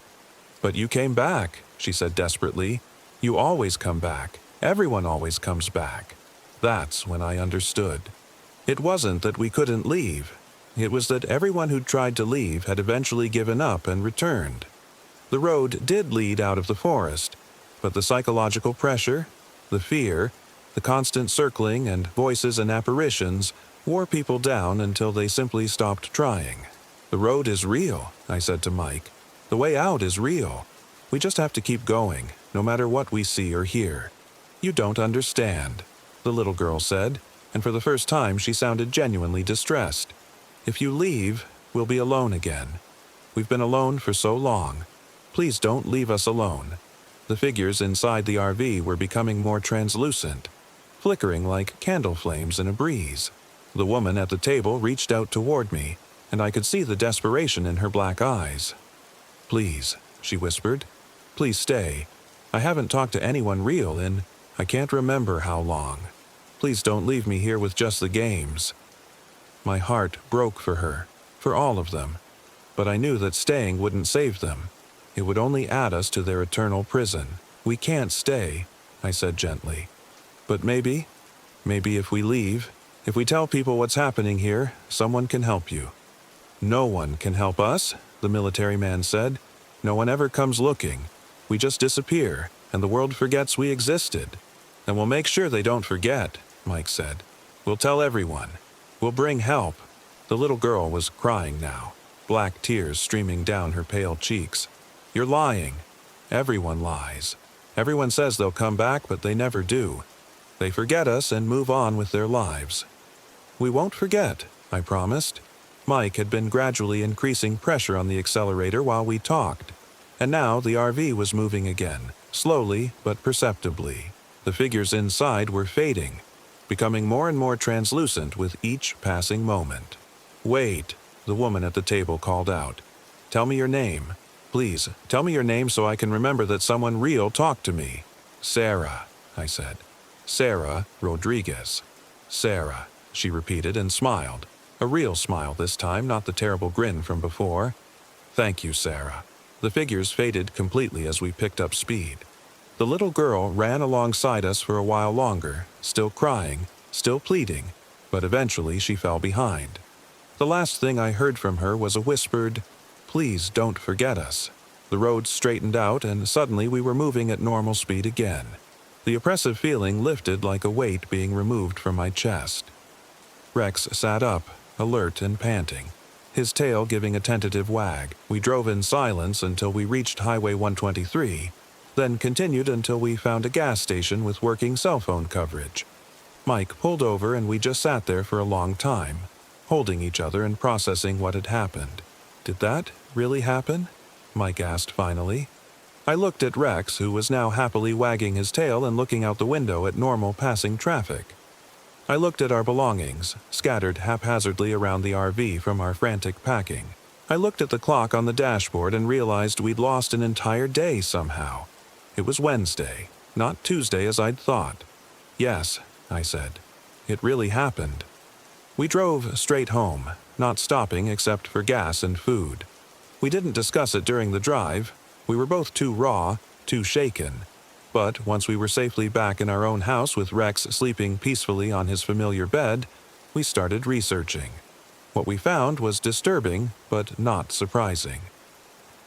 Harlow County had an unusually high rate of missing persons reports, particularly among campers and hikers. The disappearances went back decades, maybe centuries if you counted the historical records of lost settlers and vanished hunting parties. Most concerning was a forum post we found from 2018, written by someone calling themselves Escaped Camper. Whatever you do, don't camp in the Buffalo River tributary area off Highway 123. My girlfriend and I went there 3 years ago. She never came back. The official report says she wandered off and got lost, but I know better. I can still hear her calling my name some nights. She's still there, still playing their games. I tried to go back for her once, but I couldn't. I couldn't make myself walk into those woods again. If anyone reading this has lost someone in Harlow County, I'm sorry. I'm so sorry. We tried to contact the poster, but the account had been deleted. Mike and I reported our experience to the local authorities, but we could see the skepticism in their eyes. Probably just got spooked by the isolation, the sheriff said with a patronizing smile. City folks aren't used to how quiet it gets out there. Mind plays tricks. We tried the FBI, suggesting they investigate the high disappearance rate in the area. We were politely told that they couldn't open investigations based on supernatural claims. We tried the media, but our story was too strange, too unbelievable. A few paranormal websites picked it up, but that just made us look less credible to anyone who might actually be able to help. In the end, we did the only thing we could do. We put up our own website, detailing everything that had happened and warning people to stay away from that area of the Ozarks. We included maps, GPS coordinates, and photographs of the carved symbols we'd managed to take before fleeing. The response was mixed. Some dismissed us as hoaxers or delusional, but others wrote to us privately, sharing their own stories of strange encounters in the same area. A few even claim to have lost friends or family members there. One email stood out. It was from an elderly woman named Ruth, who wrote, "My brother Tommy went camping in those woods in 1952. He was 16. They never found his body, but I swear I still see him sometimes, standing at the edge of our property, wearing the same clothes he had on when he left. He waves at me, and he's smiling, but his eyes are all wrong. He never ages, never changes. Just stands there and waves like he's trying to tell me something. After reading your story, I think I know what he's trying to say. He's trying to warn me not to come looking for him. Mike and I are different now. The experience changed us in ways we're still discovering. We can't stand silence anymore. We always have music or television playing in the background. We avoid camping, hiking, or any activity that might take us too far from civilization. Rex refuses to go near any wooded area, even the small park near our house. But the worst part is the dreams. We both have them now, usually on the same nights. Dreams of walking through that forest, following voices that call our names. Dreams of the little girl, still crying, still asking us not to leave her alone. Dreams of all those trapped souls, still playing their endless games of hide and seek. Sometimes I wake up with the taste of wood smoke in my mouth and the sound of laughter echoing in my ears. Sometimes Mike talks in his sleep, carrying on conversations with people who aren't there. The strangest thing is that our marriage is stronger now. Going through something like that together, something that no one else believes or understands, has bonded us in a way that years of therapy never could. We're a team now, united by shared trauma and the knowledge that we survived something impossible. But we haven't forgotten our promise. Every year on the anniversary of our escape, we renew our efforts to warn people about Harlow County. We update our website, reach out to new authorities, and share our story with anyone who will listen. Because somewhere in those woods, they're still there. Still playing their games, still waiting for new friends to join them. The little girl with her black eyes and too wide smile. The woman who just wanted to play cards. The man who's been hiding for 300 years. All of them trapped in an endless game they can never win and never escape. And sometimes, on very quiet nights when the wind is just right, I swear I can still hear them calling. "Sarah, Sarah, come back and play with us. We're so lonely here." I never answer. I never will. But I listen, and I remember, and I keep telling their story, because that's all I can do for them now. Epilogue, 1 year later. The email arrived on a Tuesday morning, exactly 1 year and 3 days after our escape from Harlow County. Mike was at work, and I was home editing a client's website when the notification popped up on my screen. The subject line made my blood freeze. "You were right about the woods." The sender was listed as tommyh1952@gmail.com. With shaking hands, I opened the message. "Sarah, my sister Ruth gave me your email. She said you would understand. I've been trying to reach out for so long, but the connection is weak here. It takes all my strength just to send this. I was the boy who disappeared in 1952. Tommy Henderson. I've been playing their games for 71 years now. Ruth is right, I don't age here. None of us do. We just exist. I wanted you to know that your visit changed something. For the first time since I've been here, some of us remembered what it was like to choose. When you refused to let them take your dog, when you insisted he wasn't a willing participant, you reminded us that we had never chosen this either. A few of us have been working together, trying to find a way out. The little girl, her name is Emma, and she's been here the longest of all of us. She's been helping. She never wanted to trap people. She was just so lonely that she forgot what loneliness felt like for the living. We think we found something, a way to weaken the forest's hold, but we need someone on the outside to help us. There's a cave system about 2 miles north of where you camped. GPS coordinates 36.EQ94 degree N, 93.22 degree W. Local records from the 1800s mention it as a place where the Cherokee performed rituals to contain something they called the hungry spirits. We think that's what this is, something that was supposed to be contained but broke free. The cave entrance is marked with symbols carved into the rock face. They're different from the ones that appeared around your campsite. Older, deeper. If someone could find those symbols and document them, share them with researchers or historians who study Cherokee traditions, maybe they could figure out how to fix what's broken. But Sarah, and I can't stress this enough, don't come back here yourself. Don't let Mike come back. Don't let anyone you care about come back. The forest is angry now because of what you showed us. It's hungrier than before.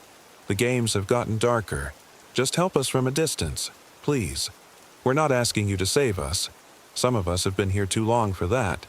But maybe you can help us save the ones who might come after. The little girl, Emma, wanted me to tell you something. She said to say she's sorry for trying to make you stay. She said she understands now why you had to go. Thank you for keeping your promise. Thank you for not forgetting us. Your friend, I hope, Tommy P.S. Ruth says hi. She says you can stop worrying about her. I won't be visiting her anymore. I understand now that it was hurting her to see me like that. I stared at the email for a long time, reading it over and over. Part of me wondered if it was an elaborate hoax, someone who had read our story and decided to play a cruel joke. But the details were too specific, too emotionally authentic. And the way it was written, like someone who had been isolated from normal human contact for decades, struggling to remember how to communicate with the living world. I forwarded the email to Mike with a note. Call me as soon as you get this. He called within minutes. Is this real? He asked without preamble. I think so, I said. The coordinates check out. There is a cave system in that area, and the Cherokee connection makes sense. There are dozens of historical accounts of them sealing away dangerous spirits. So, what do we do? I'd been thinking about that since the moment I'd finished reading. We do exactly what he asked. We research from a distance. We don't go back there, but we find people who can help interpret those symbols if they exist. Over the following weeks, we threw ourselves into research with the intensity of people whose lives depended on it. We contacted Cherokee cultural historians, anthropologists who specialized in southeastern Native American traditions, and archaeologists who had worked in the Arkansas region. Most ignored our emails. Our story was simply too strange for academic consideration. But a few were intrigued by the historical angle. Dr. Maria Santos, a professor of Native American Studies at the University of Arkansas, was particularly interested in our description of the symbols. The Cherokee did have traditions of spiritual containment, she told us during a video call, particularly in areas they considered to be thin places where the spirit world bled through into ours.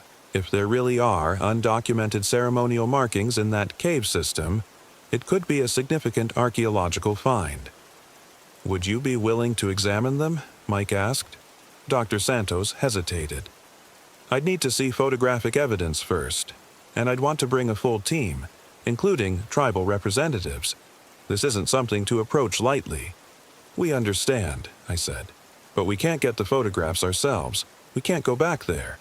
Why not? She asked. Mike and I exchanged looks. We'd agreed to be selectively honest about our experiences, enough to convey the danger without sounding completely insane. The area has a history of people going missing, I said carefully. We barely made it out ourselves, and we're not willing to risk it again. Dr. Santos was quiet for a moment. I've heard stories about that region, she said finally. Local tribes still consider it forbidden territory. Some places are meant to stay untouched. But if something was sealed there and broke free, Mike began. Then maybe it needs to be sealed again, Dr. Santos finished. Let me make some calls. If I can put together the right team, with the right protections and tribal permissions, maybe we can at least confirm whether these symbols exist. That was 6 months ago. Dr. Santos has been working carefully, respectfully, building relationships with Cherokee tribal councils and assembling a team of researchers who understand they're dealing with something beyond normal academic study. In the meantime, we've received 3 more emails from tommyh1952@gmail.com. Each one is shorter than the last, as if the effort to communicate across whatever barrier separates his world from ours is becoming more difficult.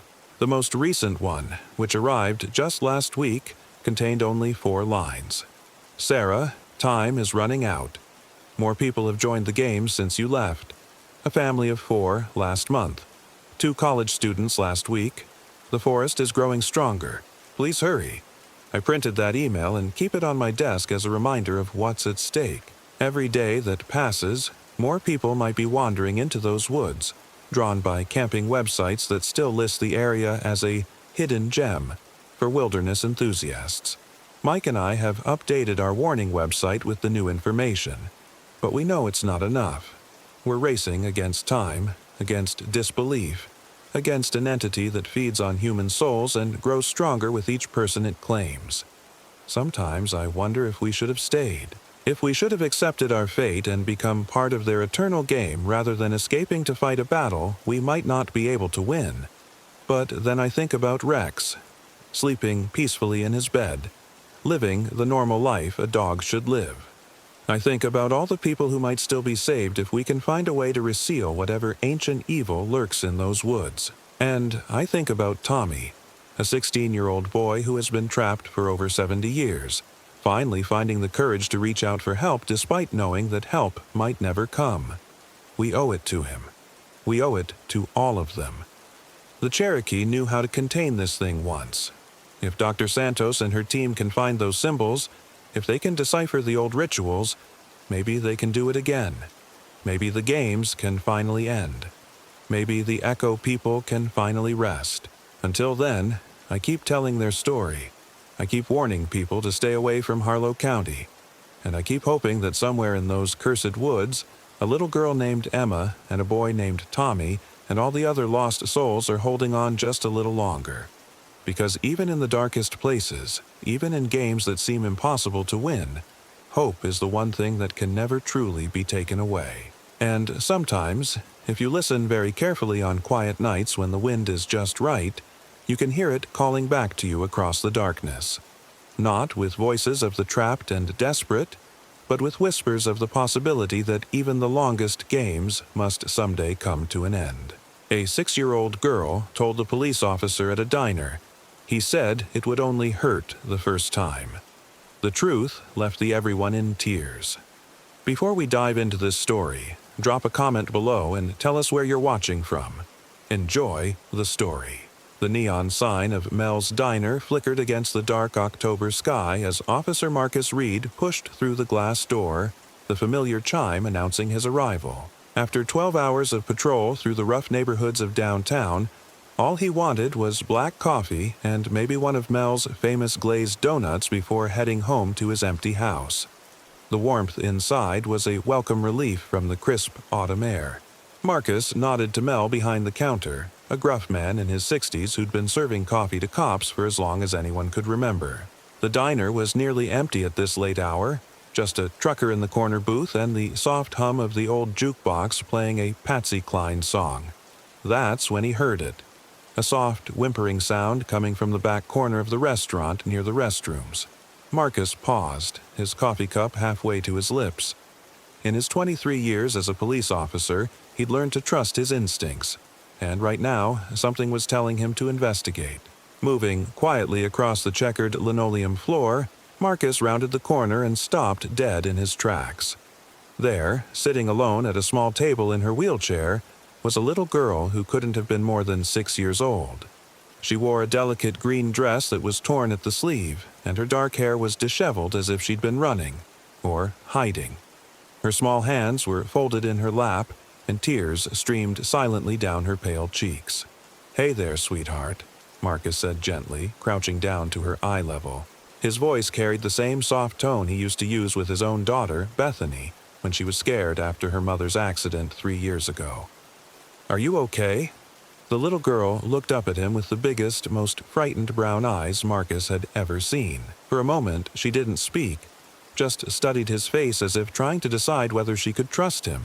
Then, in a voice barely above a whisper, she said something that made Marcus's blood run cold. "My daddy told me it would only hurt the first time." But he lied. The words hung in the air between them like a thunderclap. Marcus felt his heart skip a beat as the meaning behind those innocent words hit him like a freight train. In all his years of police work, he'd heard enough to know when a child was in serious trouble. But there was something about this little girl. Something in her eyes that spoke of unspeakable pain and confusion that no child should ever have to endure. "What's your name, honey?" Marcus asked, fighting to keep his voice steady while his mind raced through protocols and procedures. "Olivia," she whispered, wiping her nose with the back of her small hand. Olivia Harrison. Marcus glanced around the diner, looking for any adult who might be with her, but she was completely alone. How had a 6-year-old girl in a wheelchair ended up by herself in a diner at 11 o'clock at night? Where were her parents? And, most importantly, what had brought her to say those devastating words? "Olivia, that's a beautiful name," Marcus said, settling into the chair across from her. "Can you tell me how you got here tonight? Where's your family?" The little girl's eyes darted toward the door, and Marcus saw something that chilled him to the bone. Pure, unmistakable fear.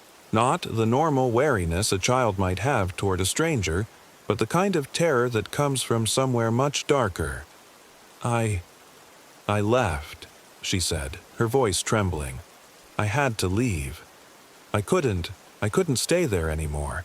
Marcus reached slowly for his radio, then stopped.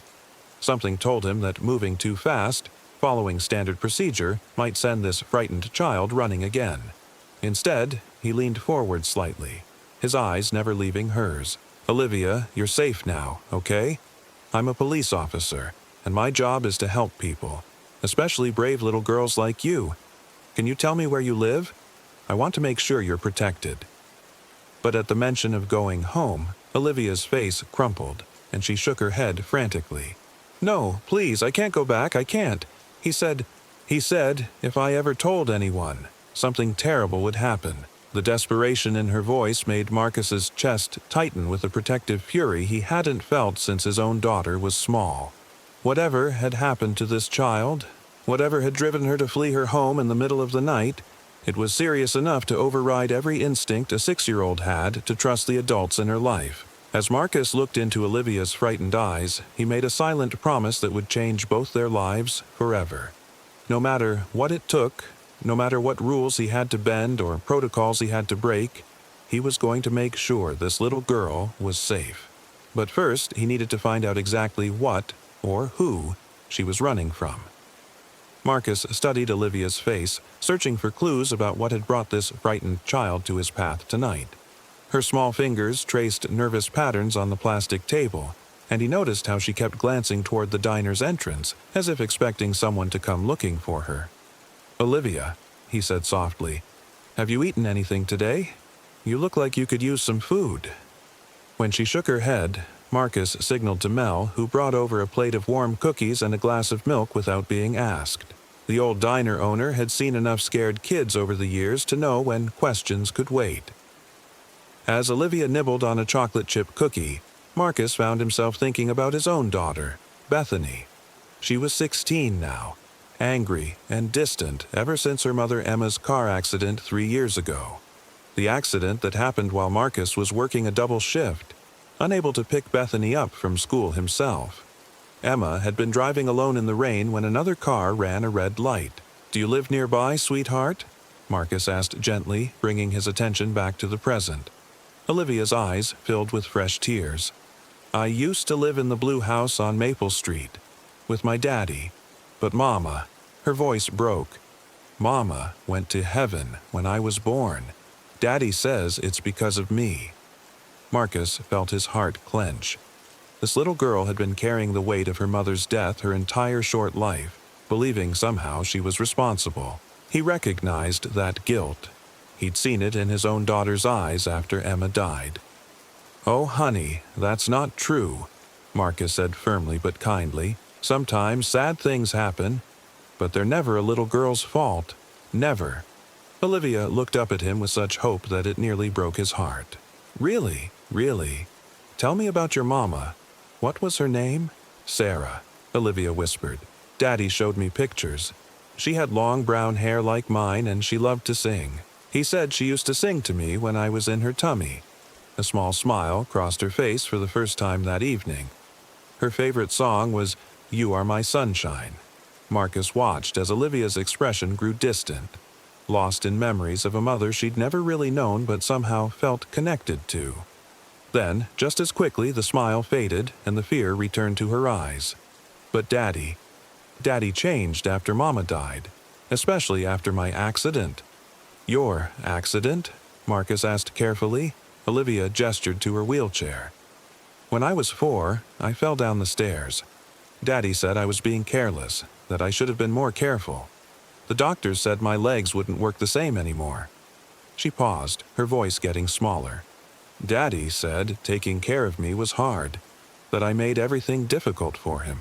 Marcus felt a familiar anger rising in his chest, not at this innocent child, but at the adult who had made her feel like a burden. As a father himself, he couldn't imagine ever making Bethany feel that way, even during their most difficult moments. Olivia, being in a wheelchair doesn't make you difficult. It makes you strong. Do you know how brave you had to be to come here tonight all by yourself? She tilted her head, considering this. I was scared. I didn't feel brave. Sometimes being brave means doing the right thing even when you're scared, Marcus explained. That's exactly what you did. Olivia picked at another cookie, and Marcus noticed how thin she was, how her clothes seemed too big for her small frame. Did you come here by yourself tonight? That's quite a long way from Maple Street. I learned how to push my chair really fast, she said with a hint of pride. Daddy never thought I could go far because of my wheels, but I practiced when he was sleeping. I can go almost anywhere now. The image of this 6-year-old child practicing to escape in secret made Marcus's stomach turn. What kind of home situation would drive a little girl to plan her own getaway? Olivia, when you say your daddy changed, what do you mean? The light that had briefly appeared in her eyes when talking about her mother and her newfound independence immediately dimmed. She wrapped her small arms around herself, a gesture that seemed far too mature for someone so young. He gets really sad sometimes, and when he's sad, he says things, and does things, that make me feel scared and confused. She looked directly at Marcus, her brown eyes filled with a pain no child should carry. He says it's because he loves me, but it doesn't feel like love. It feels wrong. Marcus felt every instinct as both a police officer and a father screaming at him. This child was trying to tell him something important, something that had driven her out into the night seeking safety. But he also knew that pushing too hard, too fast, might cause her to shut down completely. Olivia, you were very smart to come here tonight. You were right to trust that feeling when something doesn't seem right. He leaned forward slightly. I want you to know that real love should never make you feel scared or hurt. Real love makes you feel safe and protected. Tears began flowing down her cheeks again. I miss feeling safe, she whispered. At that moment, Marcus made a decision that would change the course of both their lives. Whatever it took, however many rules he had to bend, he was going to make sure this brave little girl felt safe again. But first, he needed to understand exactly what they were dealing with. Marcus glanced at his watch. Nearly midnight. In just a few hours, people would start looking for Olivia, asking questions. He needed to understand more about her situation before making any official calls. But time was running short. Olivia, I need to ask you something important, Marcus said, keeping his voice gentle. Does anyone else know where you are tonight? Any family, neighbors, or friends? Olivia shook her head slowly. We don't really have neighbors who visit. Daddy says people don't understand about families like ours, so it's better if we keep to ourselves. She paused, picking at the edge of her cookie. And I don't have friends at school anymore. Anymore? Marcus noticed how carefully she chose her words, like someone much older than 6. I used to go to regular school, but after my accident, Daddy said it was too hard for them to take care of me. So now I stay home most days. Sometimes a teacher comes to the house, but not very often. Olivia's voice grew quieter. Daddy says I learn better when it's just us. Marcus felt alarm bells ringing in his head. Isolation was often a warning sign, especially when it involved a child with special needs. What about doctors? Do you see doctors regularly for your wheelchair and therapy? Olivia shifted uncomfortably in her chair. Daddy says doctors ask too many questions. He takes care of me himself. He learned how to do exercises with my legs, and he knows about medicine. She looked up at Marcus with innocent eyes. He says he's the only one who really understands what I need. The more Marcus heard, the more concerned he became. Every instinct told him this little girl was being deliberately kept away from people who might notice things, might ask questions, might help. Olivia, when you decided to leave tonight, what made you choose this place? How did you know about Mel's Diner? I've seen it from the car window when Daddy drives to work sometimes. It always looked warm and safe, with people inside talking and laughing. She gestured around the cozy diner. I thought maybe if I came here, someone kind would help me figure out what to do. Marcus smiled despite the gravity of the situation. Even in her fear and confusion, this little girl had shown remarkable wisdom in seeking help. You made a very smart choice coming here. Really? Olivia's eyes brightened slightly. Daddy always says I make bad choices, that I don't think things through properly. Well, I think you're much smarter than anyone gives you credit for, Marcus said firmly. Tell me, what does a normal day look like for you at home? Olivia considered this question carefully, as if trying to remember what normal meant. I wake up early and make my own breakfast, cereal or toast. Daddy sleeps late because he works hard.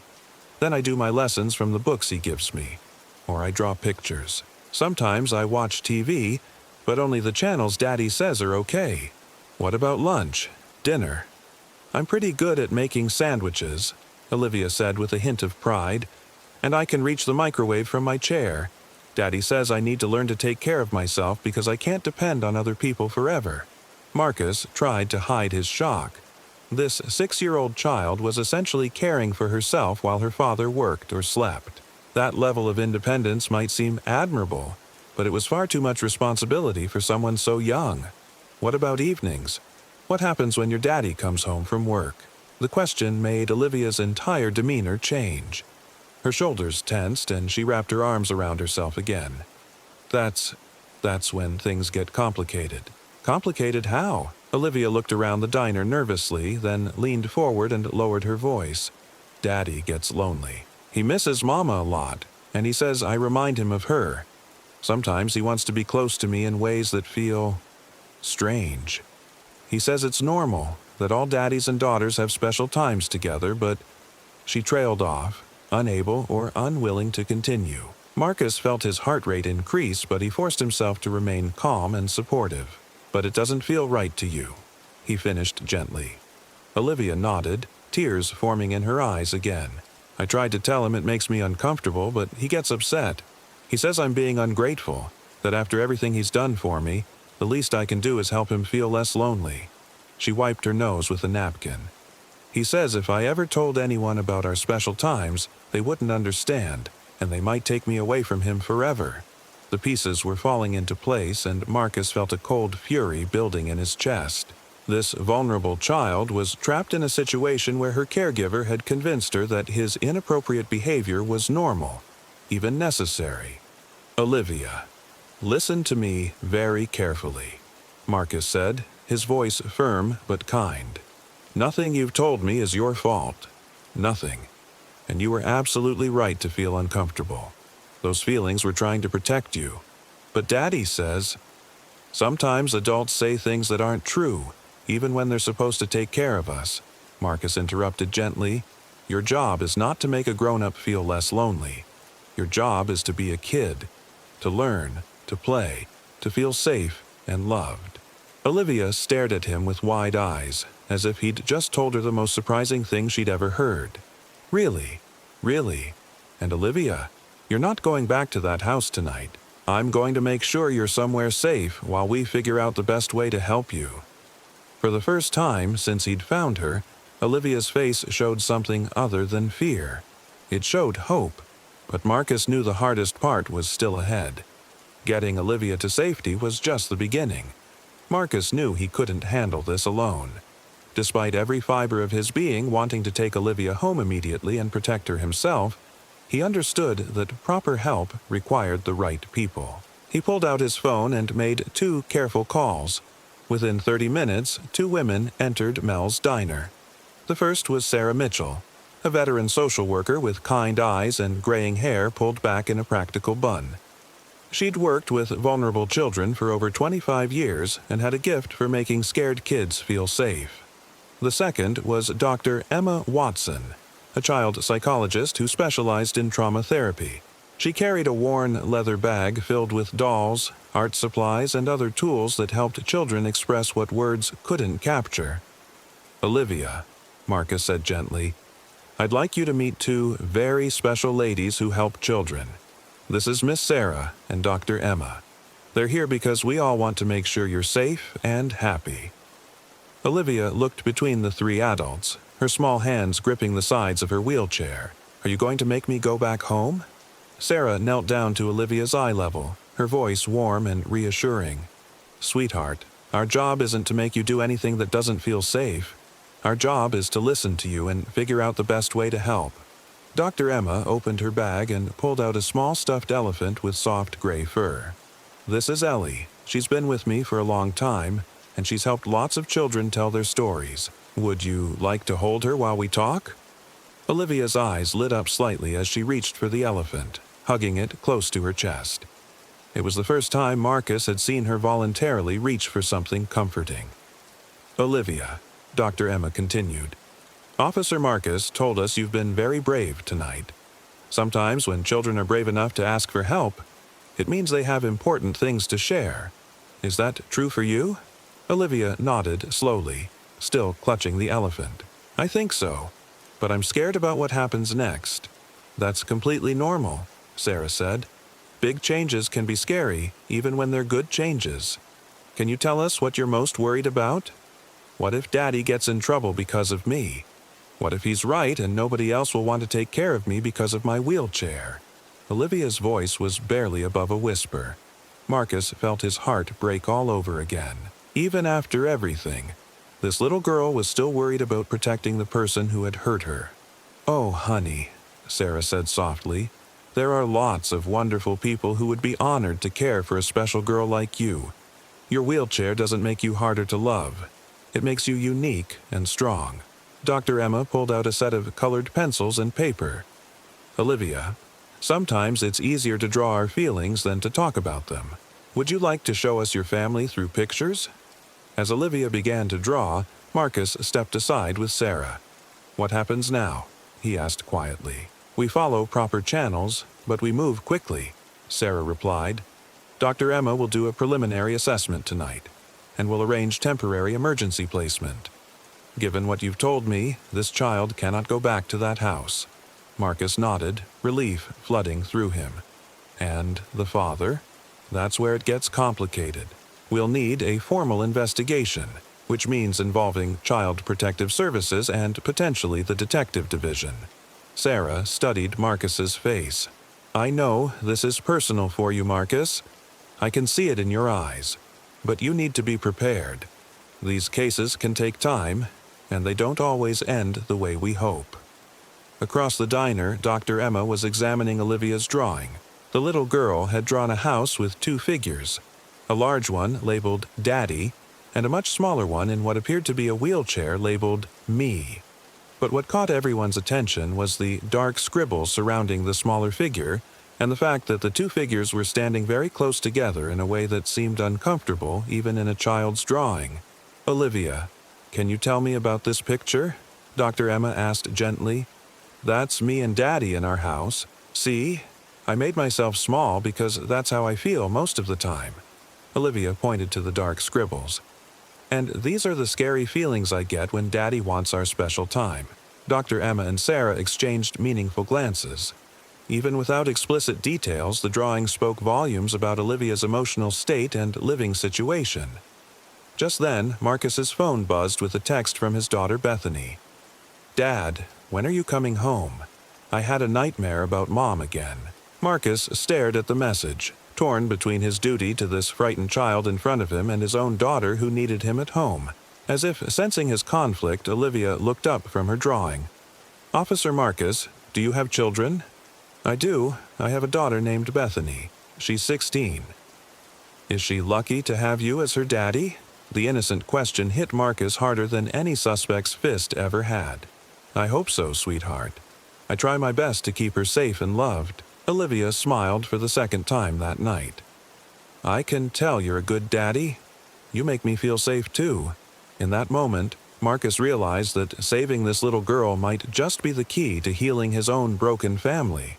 3 days later, Marcus found himself at the temporary children's home where Olivia had been placed. Sunshine Haven was a warm, welcoming facility that specialized in caring for children with special needs. As he wheeled through the front doors, he could hear the sound of children laughing and playing in the distance. He found Olivia in the art room, completely absorbed in painting a beautiful landscape with rolling hills and bright sunshine.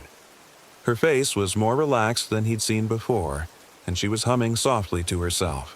"That's a beautiful painting, Olivia," Marcus said, pulling up a chair beside her. She looked up with a genuine smile that transformed her entire face. "Hi, Officer Marcus. I've been learning about colors. Did you know that if you mix yellow and blue, you get green? And green is the color of hope." Marcus was amazed by the change in her demeanor. "Who taught you that?" "Miss Jenny, my art teacher here. She says every color has a feeling, and when we paint, we're painting our feelings too." Olivia dipped her brush in bright yellow paint. "She also taught me that sunshine yellow means happiness is coming." Over the following weeks, Marcus visited regularly and witnessed Olivia's remarkable transformation. She was incredibly intelligent, with a photographic memory that impressed everyone around her. She could recite entire stories after hearing them just once, and she had an intuitive understanding of music that amazed the facility's music therapist. "Listen to this, Officer Marcus," Olivia called out during one visit, her fingers dancing across the keys of a small keyboard. The melody that emerged was hauntingly beautiful.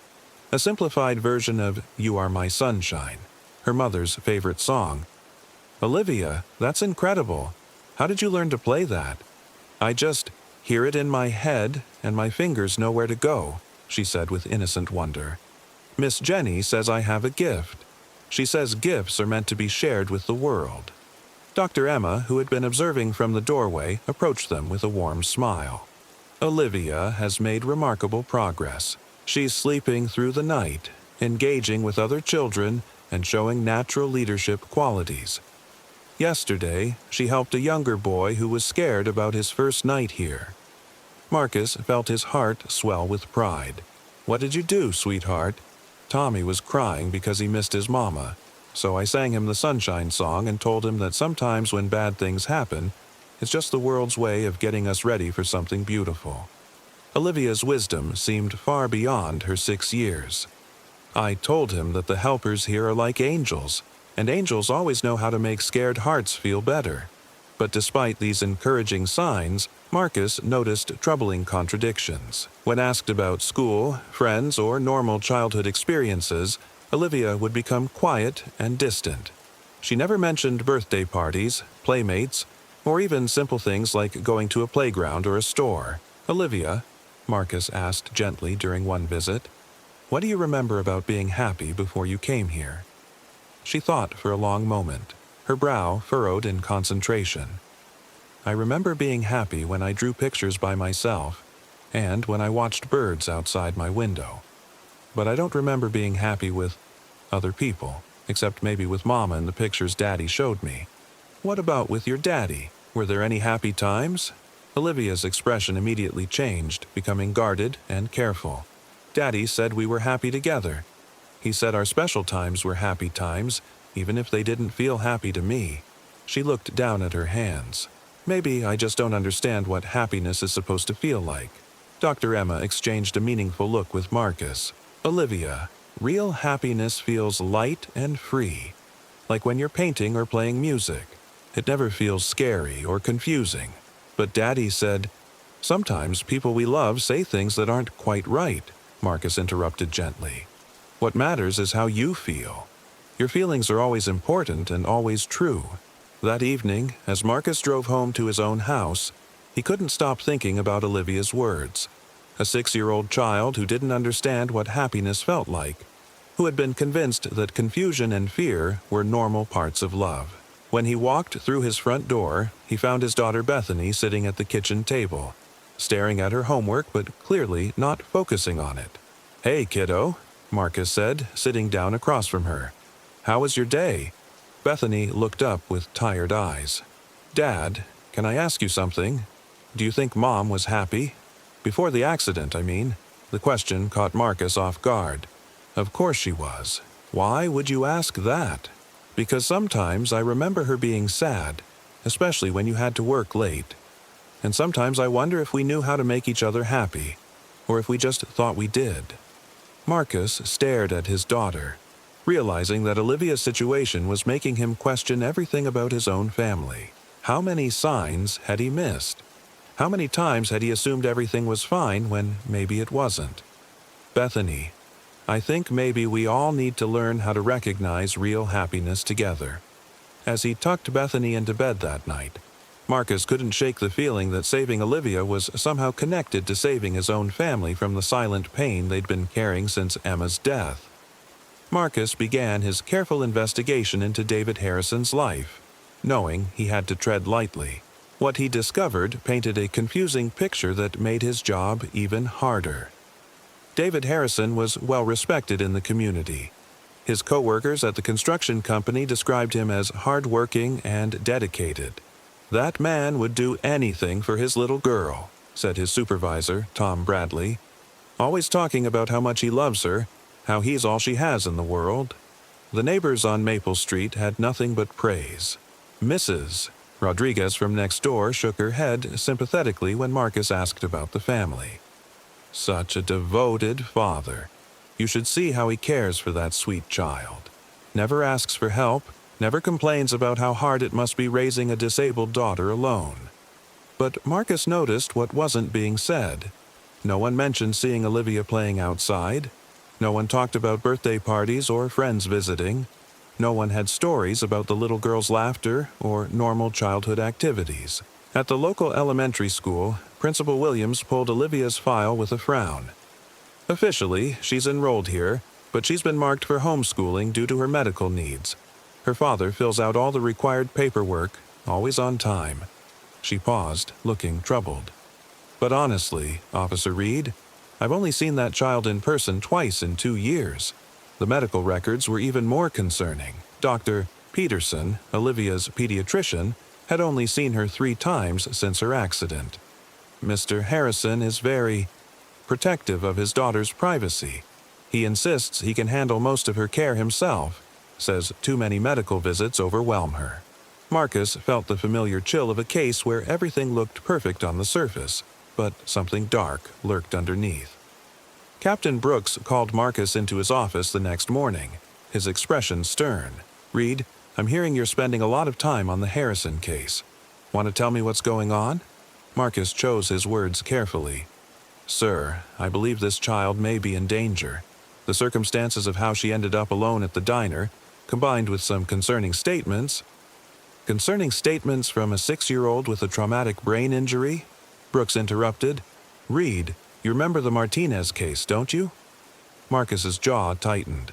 3 years ago, he'd pursued a case involving a child he was certain was being hurt, only to discover the family was dealing with the aftermath of a serious car accident. His emotional involvement had nearly cost him his badge. "This is different, Captain." "Is it? Or are you projecting your own family troubles onto this situation?" Brooks leaned forward. "Your wife's death hit you hard, and I understand that. But I can't have you making the same mistakes again." After leaving the captain's office, Marcus drove to Frank Morrison's house. The retired sergeant welcomed him with coffee and a knowing look. "Frank, how do you know when following your gut is right, even when everyone else thinks you're wrong?" Frank was quiet for a long moment. "In 30 years on the force, I learned that sometimes the system protects the wrong people. Sometimes being a good cop means being willing to bend a few rules to save a child." He met Marcus's eyes. "But you better be damn sure you're right, because if you're wrong, it'll destroy you." That evening, Marcus sat at his kitchen table with Bethany, wrestling with the biggest decision of his career. Should he back off and follow orders, or trust his instincts about Olivia? "Dad, you've been distracted all week," Bethany said, looking up from her homework. "Is it about that little girl you found?" Marcus was surprised by his daughter's perceptiveness. "Yeah, it is. I'm trying to figure out how to help her. What would Mom have done?" The question hit Marcus like a physical blow. Emma had always been the moral compass of their family, the one who fought for what was right regardless of the consequences. "She would have fought for that child no matter what," Marcus said quietly. Bethany reached across the table and took her father's hand. "Then maybe that's what you should do too. Maybe that's how we honor Mom's memory, by protecting people who can't protect themselves." Marcus stared at his 16-year-old daughter, amazed by her wisdom and maturity. "When did you get so smart?" "I learned from watching you, Dad. Even when I was angry about Mom's death, I always knew you were one of the good guys." She squeezed his hand. "That little girl needs a good guy in her corner." That night, Marcus made his decision. He would continue investigating, even if it meant risking his career. The next morning, Marcus received a call that would change everything. Sarah Mitchell had arranged for Olivia to be placed in a specialized foster home with the Hendersons, a couple who had extensive experience with children who had experienced trauma. When Marcus arrived at Sunshine Haven to visit Olivia, he found her packed and ready to go, clutching the stuffed elephant Dr. Emma had given her. "Officer Marcus," she called out, her face lighting up. "Miss Sarah says I'm going to live with a new family for a while. They have a big dog named Buster and a garden where I can grow my own flowers." For the first time since he'd found her in the diner, Olivia sounded like a normal, excited 6-year-old. Marcus felt his heart lift with hope. The Henderson home was everything Olivia needed. Accessible, warm, and filled with the kind of gentle love that helped wounded hearts heal. Carol Henderson was a former special education teacher, and her husband Mike was a retired physical therapist who worked with children. "Olivia, would you like to see your room?" Carol asked, and Marcus watched as the little girl's eyes grew wide with wonder. The room was painted soft yellow, the color of hope, as Olivia had learned, and filled with adaptive furniture that would make her daily life easier. But what made Olivia gasp with joy was the small keyboard sitting on a table perfectly positioned for her wheelchair. "Is that for me?" she whispered. "Every musician needs an instrument," Mike said with a warm smile. "I hear you have quite a gift." That night, as Marcus drove home, he allowed himself to feel cautiously optimistic. For the first time in weeks, Olivia was somewhere truly safe, with people who understood her needs and wanted nothing more than to help her heal. Over the following weeks, Marcus watched Olivia bloom in ways that amazed everyone around her. The Hendersons sent regular updates that filled his heart with joy and relief. She was sleeping peacefully through the night. She'd made friends with Buster, the family's gentle golden retriever who seemed to instinctively understand her need for comfort. Most importantly, she was laughing. Real, genuine laughter that sounded like music. During one of his visits, Olivia played a simple melody she'd composed herself. "I call it the Helper Song," she explained. "It's about all the good people who helped me when I was scared." Dr. Emma was amazed by Olivia's progress. "She's showing remarkable resilience. But Marcus, we're going to need her to be very brave soon. The legal process is moving forward, and she'll need to share her story with more people." Marcus knelt down to Olivia's level. "Sweetheart, some people are going to ask you questions about your life before you came here. It might feel scary, but it's important because it will help make sure you stay safe forever." Olivia looked at him with those wise brown eyes. "Will you be there with me?" "Every step of the way," Marcus promised. "Then I can be brave," she said simply. "You taught me that being brave means doing the right thing even when you're scared." As Marcus looked at this remarkable little girl who had already endured so much and still chose courage, he realized she was teaching him what real strength looked like. Soon, he would need to find that same courage to see this case through to the end, no matter what obstacles lay ahead. The formal investigation brought revelations that shook the entire community to its core. As Marcus sat in the district attorney's office reviewing the case file, he felt a mixture of vindication and heartbreak. They had been right about Olivia's situation, but the scope of how many people had failed to protect her was staggering. Detective Sarah Collins, who had taken over the official investigation, spread photos and documents across the conference table. Marcus, what we've uncovered goes far beyond one person's actions. This is a case study in how a community can fail a child through willful blindness. The first revelation came from Margaret Sullivan, the neighbor who lived directly next to the Harrison house. When pressed during her interview, she finally broke down and admitted what she'd been hiding for months. "I saw things," she whispered, tears streaming down her face. Bruises on that little girl's arms when David would carry her to the car. She was always so quiet, never laughed or played like other children. And sometimes I heard crying late at night. Detective Collins leaned forward. "Mrs. Sullivan, if you suspected something was wrong, why didn't you report it?" Margaret's shoulders sagged with shame. "David was always so polite, so respectful. He brought me groceries when I was sick, shoveled my driveway in winter. I kept telling myself that maybe I was imagining things, that it wasn't my place to interfere. He seemed like such a devoted father, and I thought—" She trailed off, unable to finish. "You thought what?" Marcus asked gently, though inside he was fighting waves of anger. "I thought maybe I was just an old woman seeing problems where there weren't any. David always said Olivia was fragile, that she bruised easily because of her condition. I convinced myself that was the truth because it was easier than facing the alternative." The second devastating revelation came from Olivia's school. Mrs. Henderson, her former teacher, had kept detailed notes that she'd never reported to authorities. When Detective Collins reviewed them, a clear pattern emerged. "Look at these entries," Collins said, pointing to the teacher's careful handwriting. September 15th. Olivia seems withdrawn. Flinches when adults approach too quickly. October 3rd. Child appears undernourished. Clothes often too large. November 12th. Olivia drew a disturbing picture during art time. Figure in wheelchair surrounded by dark shapes. Marcus studied the entries, each one a missed opportunity to save Olivia sooner. Why didn't she report any of this? "That's what we asked her," Collins replied grimly. Her response was that David Harrison was such a dedicated single father, and that she didn't want to add to his burden by questioning his parenting methods. She said she planned to keep monitoring the situation, but never took action. The most shocking revelation came from Dr. Peterson, Olivia's pediatrician.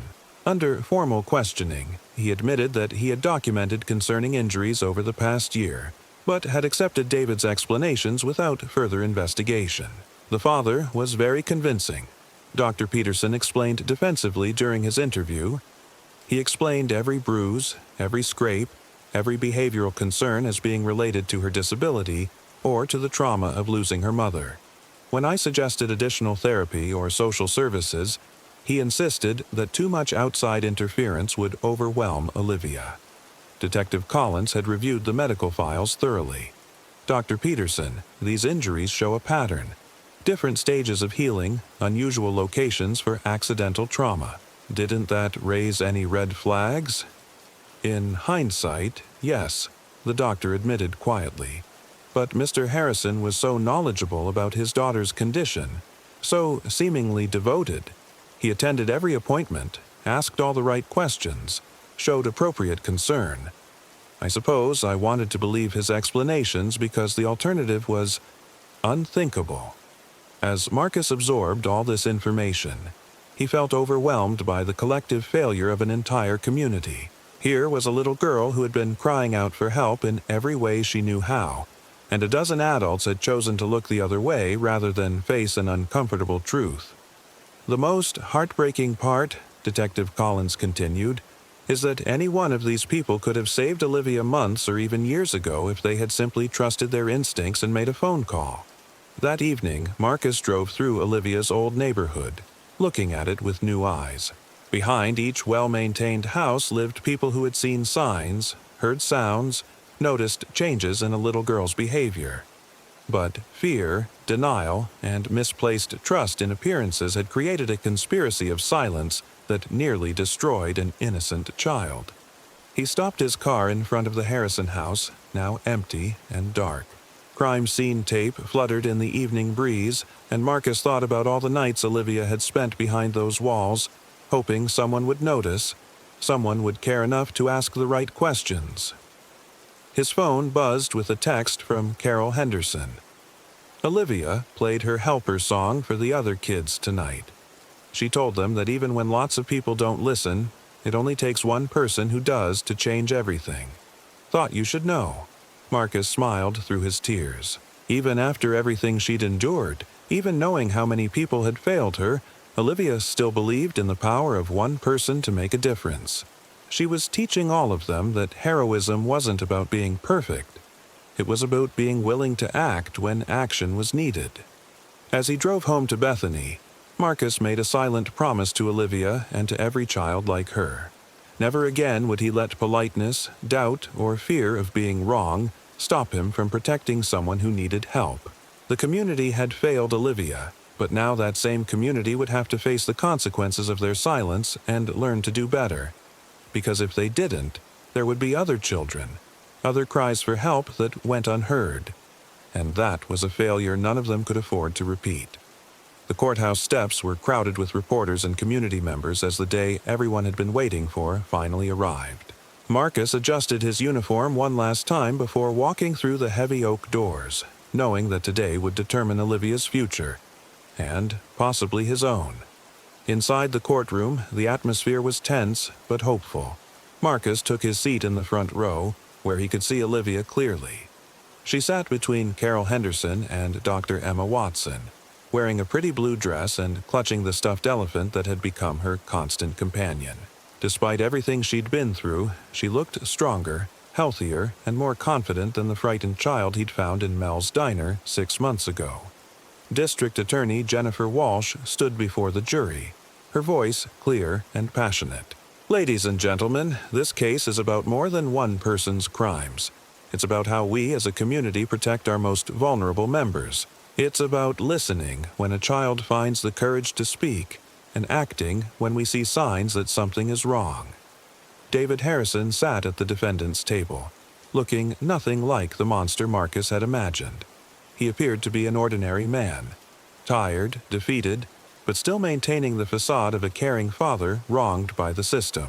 Several character witnesses had already testified on his behalf, painting him as a devoted single parent overwhelmed by circumstances. Your Honor, his defense attorney had argued earlier, my client is a man who lost his wife and has been struggling to raise a disabled daughter alone.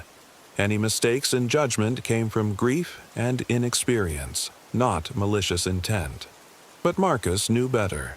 He'd seen the fear in Olivia's eyes that first night, heard the confusion in her voice as she tried to understand why love felt so frightening. When it came time for Olivia's testimony, the entire courtroom fell silent. Judge Rebecca Martinez had arranged for special accommodations. Olivia would speak from a comfortable chair near the judge's bench, with Dr. Emma nearby for support, and a therapy dog named Justice lying quietly at her feet. Hi, Olivia, District Attorney Walsh said gently, kneeling down to the little girl's level. You know why we're all here today, right? Olivia nodded solemnly. To make sure other children don't have to feel scared like I did. That's exactly right. And you're very brave for helping us do that. Can you tell us what made you feel scared in your old house? Marcus watched as Olivia took a deep breath, her small hand stroking the therapy dog's soft fur. When she spoke, her voice was clear and steady, though tears glistened in her eyes. Daddy told me that because Mama went to heaven, he was very lonely. He said it was my job to help him not feel sad anymore. She paused, looking directly at the jury. But the things he wanted me to do to help him, they made me feel confused and sick inside.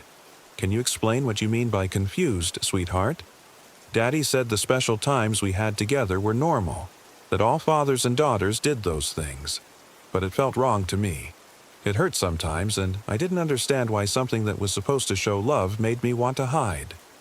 The courtroom was absolutely silent except for the sound of someone quietly crying in the back row. Marcus glanced around and saw Margaret Sullivan, the neighbor, with tears streaming down her face. Did you try to tell anyone about these feelings? the prosecutor asked. I tried to tell Daddy that the special times made me uncomfortable, but he got upset. He said I was being ungrateful, that after Mama died he was all I had in the world. He said if I told anyone about our private time together, they wouldn't understand our family, and they might take me away forever. So what did you do? I started planning, Olivia said with surprising strength. I practiced pushing my wheelchair farther and farther from the house. I saved crackers from my lunch in case I got hungry, and I waited for a night when I was brave enough to find help. District Attorney Walsh smiled encouragingly. And where did you go when you finally left? To Mel's diner, because it looked warm and safe from the car window. I hoped someone kind would be there. Olivia's eyes found Marcus in the courtroom, and she smiled. And Officer Marcus was there. He listened to me, and he believed me, and he kept his promise to keep me safe. The defense attorney's cross-examination was gentle but pointed. Olivia, you were very young when these events happened. Are you sure you understood what was going on? Sometimes children misinterpret adult behavior. Olivia considered this question seriously. I may be young, but I know the difference between feeling safe and feeling scared. I know the difference between love that makes you happy and things that make you want to hide. She looked directly at David Harrison for the first time. Real love doesn't hurt. Real love doesn't make you feel alone, even when someone is with you. Marcus felt his heart swell with pride and sadness. This brave little girl was teaching a courtroom full of adults about the true nature of love and protection. During a recess, Marcus stepped outside for air and found Margaret Sullivan sitting alone on a bench, crying quietly. "Mrs. Sullivan," he said gently, sitting beside her. "I failed her," she whispered. "That beautiful little girl was crying for help right next door to me, and I was too much of a coward to do anything about it." "But you're here now," Marcus pointed out. "You testified. You told the truth. That matters. Does it? Will it undo all those nights she suffered while I convinced myself everything was fine?" Marcus thought about Olivia's words from the night before, when Carol Henderson had called to tell him about the Helper song. Olivia told the other kids that even when lots of people don't listen, it only takes one person who does to change everything. Maybe you couldn't be that person then, but you can be part of making sure no other child goes through what she did. Margaret looked up at him with red-rimmed eyes. How? By never choosing silence again when a child needs help, by teaching others to trust their instincts, by remembering that being wrong about suspecting something is much better than being wrong about ignoring it. As they returned to the courtroom for closing arguments, Marcus felt the weight of what this case represented. It wasn't just about punishing one person.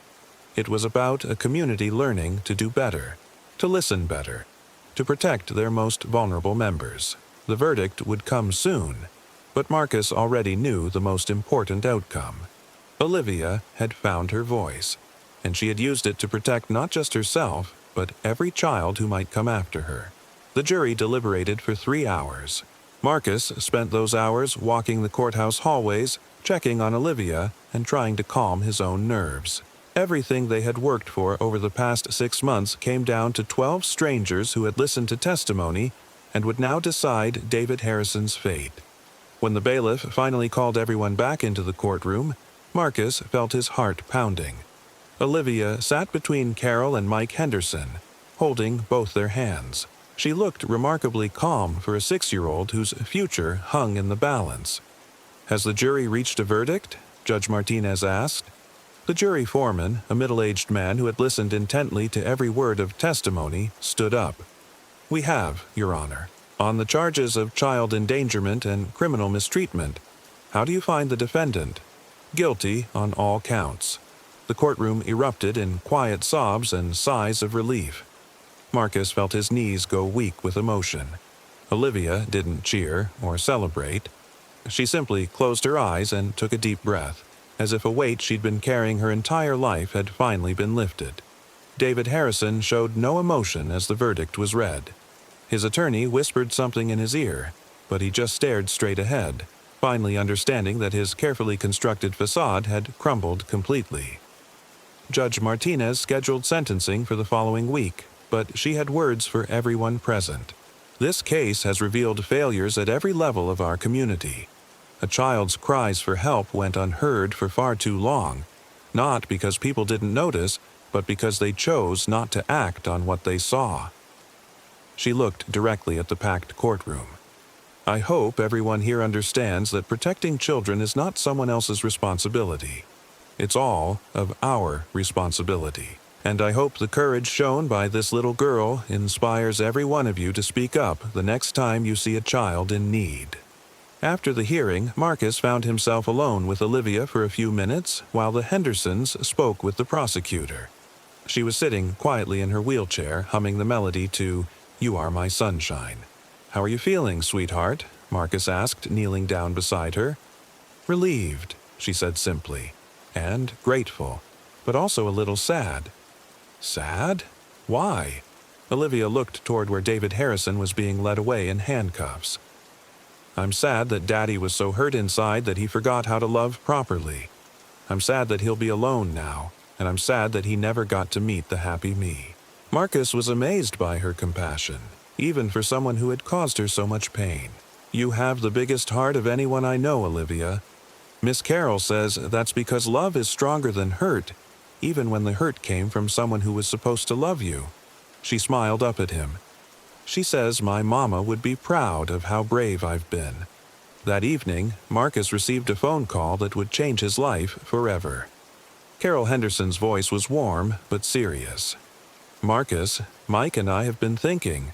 We love having Olivia with us and she's thriving here. But we're getting older. She needs a permanent family, people who can grow with her as she gets older." Marcus's heart began to race. "What are you suggesting?" "We're suggesting that maybe it's time you considered making this official. That little girl adores you, and frankly, you light up every time you see her. Have you thought about adoption?" The question hit Marcus like lightning. Had he thought about it? Every single day. Every time he saw Olivia laugh, every time she called him her helper hero, every time she played her music with such joy and determination. But he'd been afraid to voice it, afraid it was too much to hope for. I've thought about it constantly," he admitted. "But would she want that? And what about the system? What about my job?" "Why don't you ask her?" Carol suggested gently. "And as for the system, you're the officer who saved her. You've been the most consistent presence in her life since that night at the diner. I think you'd be surprised how supportive people can be when they see what's best for a child." When Marcus got home that night, he found Bethany waiting up for him in the kitchen, something she hadn't done since her mother died. "Dad, I heard about the verdict on the news," she said. "I'm proud of you for fighting for her." "Thanks, kiddo. That means a lot." Bethany hesitated, then took a deep breath. "Dad, I need to tell you something. These past few months, watching you care about Olivia, seeing how much she means to you, it's reminded me of who you used to be. Before Mom died, before we both got so lost in our grief." Marcus sat down across from his daughter, sensing this was an important conversation. "I've been angry at you for so long because I felt like you gave up on being happy after Mom died. But watching you with Olivia, I can see that you didn't give up. You just needed someone who needed you as much as you needed them." Tears filled Marcus's eyes. "Bethany, I never meant to." "I know, Dad. And I want you to know that if you're thinking about asking Olivia to be part of our family permanently, you have my complete support. Actually, more than that, I want her to be my sister. She's already taught me more about courage and forgiveness than I ever learned anywhere else." The next morning, Marcus drove to the Henderson house with his heart full of nervous excitement. When he arrived, he found Olivia in the garden, carefully tending to a small patch of sunflowers she'd planted weeks earlier. "Look, Officer Marcus, they're starting to bloom," she called out, her face radiant with joy. "Miss Carroll says sunflowers always turn toward the light, just like people do when they're ready to grow." Marcus knew there would never be a more perfect moment. "Olivia, I have something important to ask you." She wheeled closer to him, curiosity bright in her eyes. "What is it?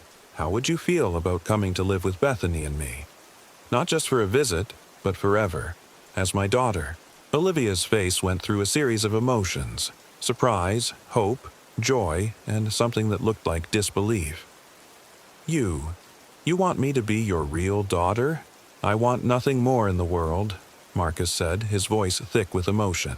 If you'll have me as your dad. Olivia launched herself from her wheelchair into Marcus's arms, both of them crying and laughing at the same time. Yes, yes, yes, yes, I've been wishing for this every night.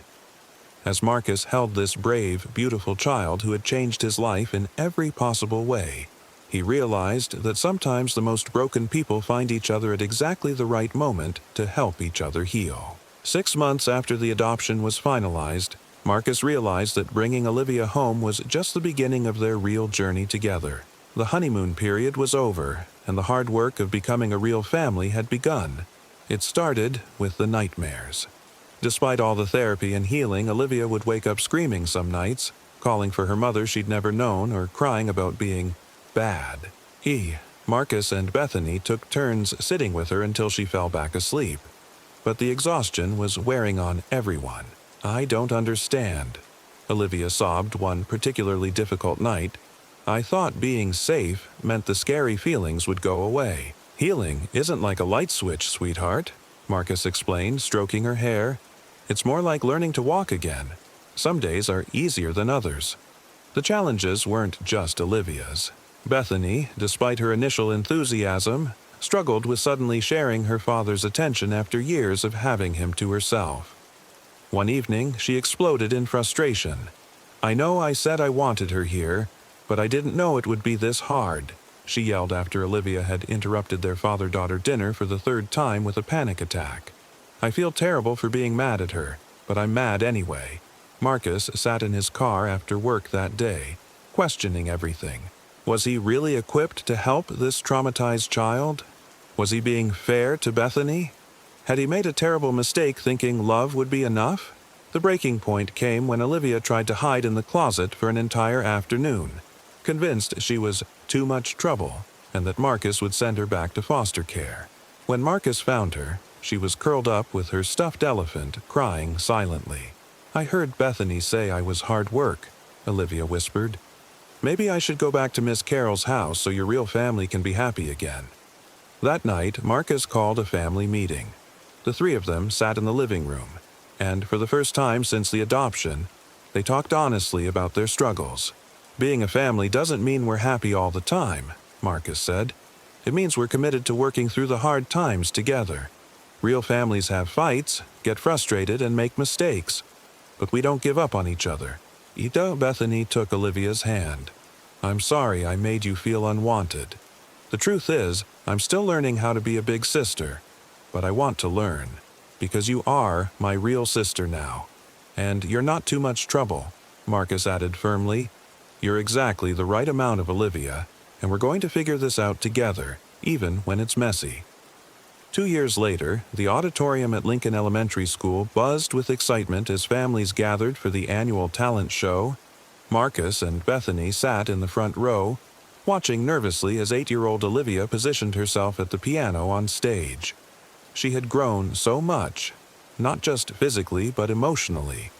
The scared, confused little girl from Mel's diner had blossomed into a confident, joyful child who laughed easily and loved fiercely.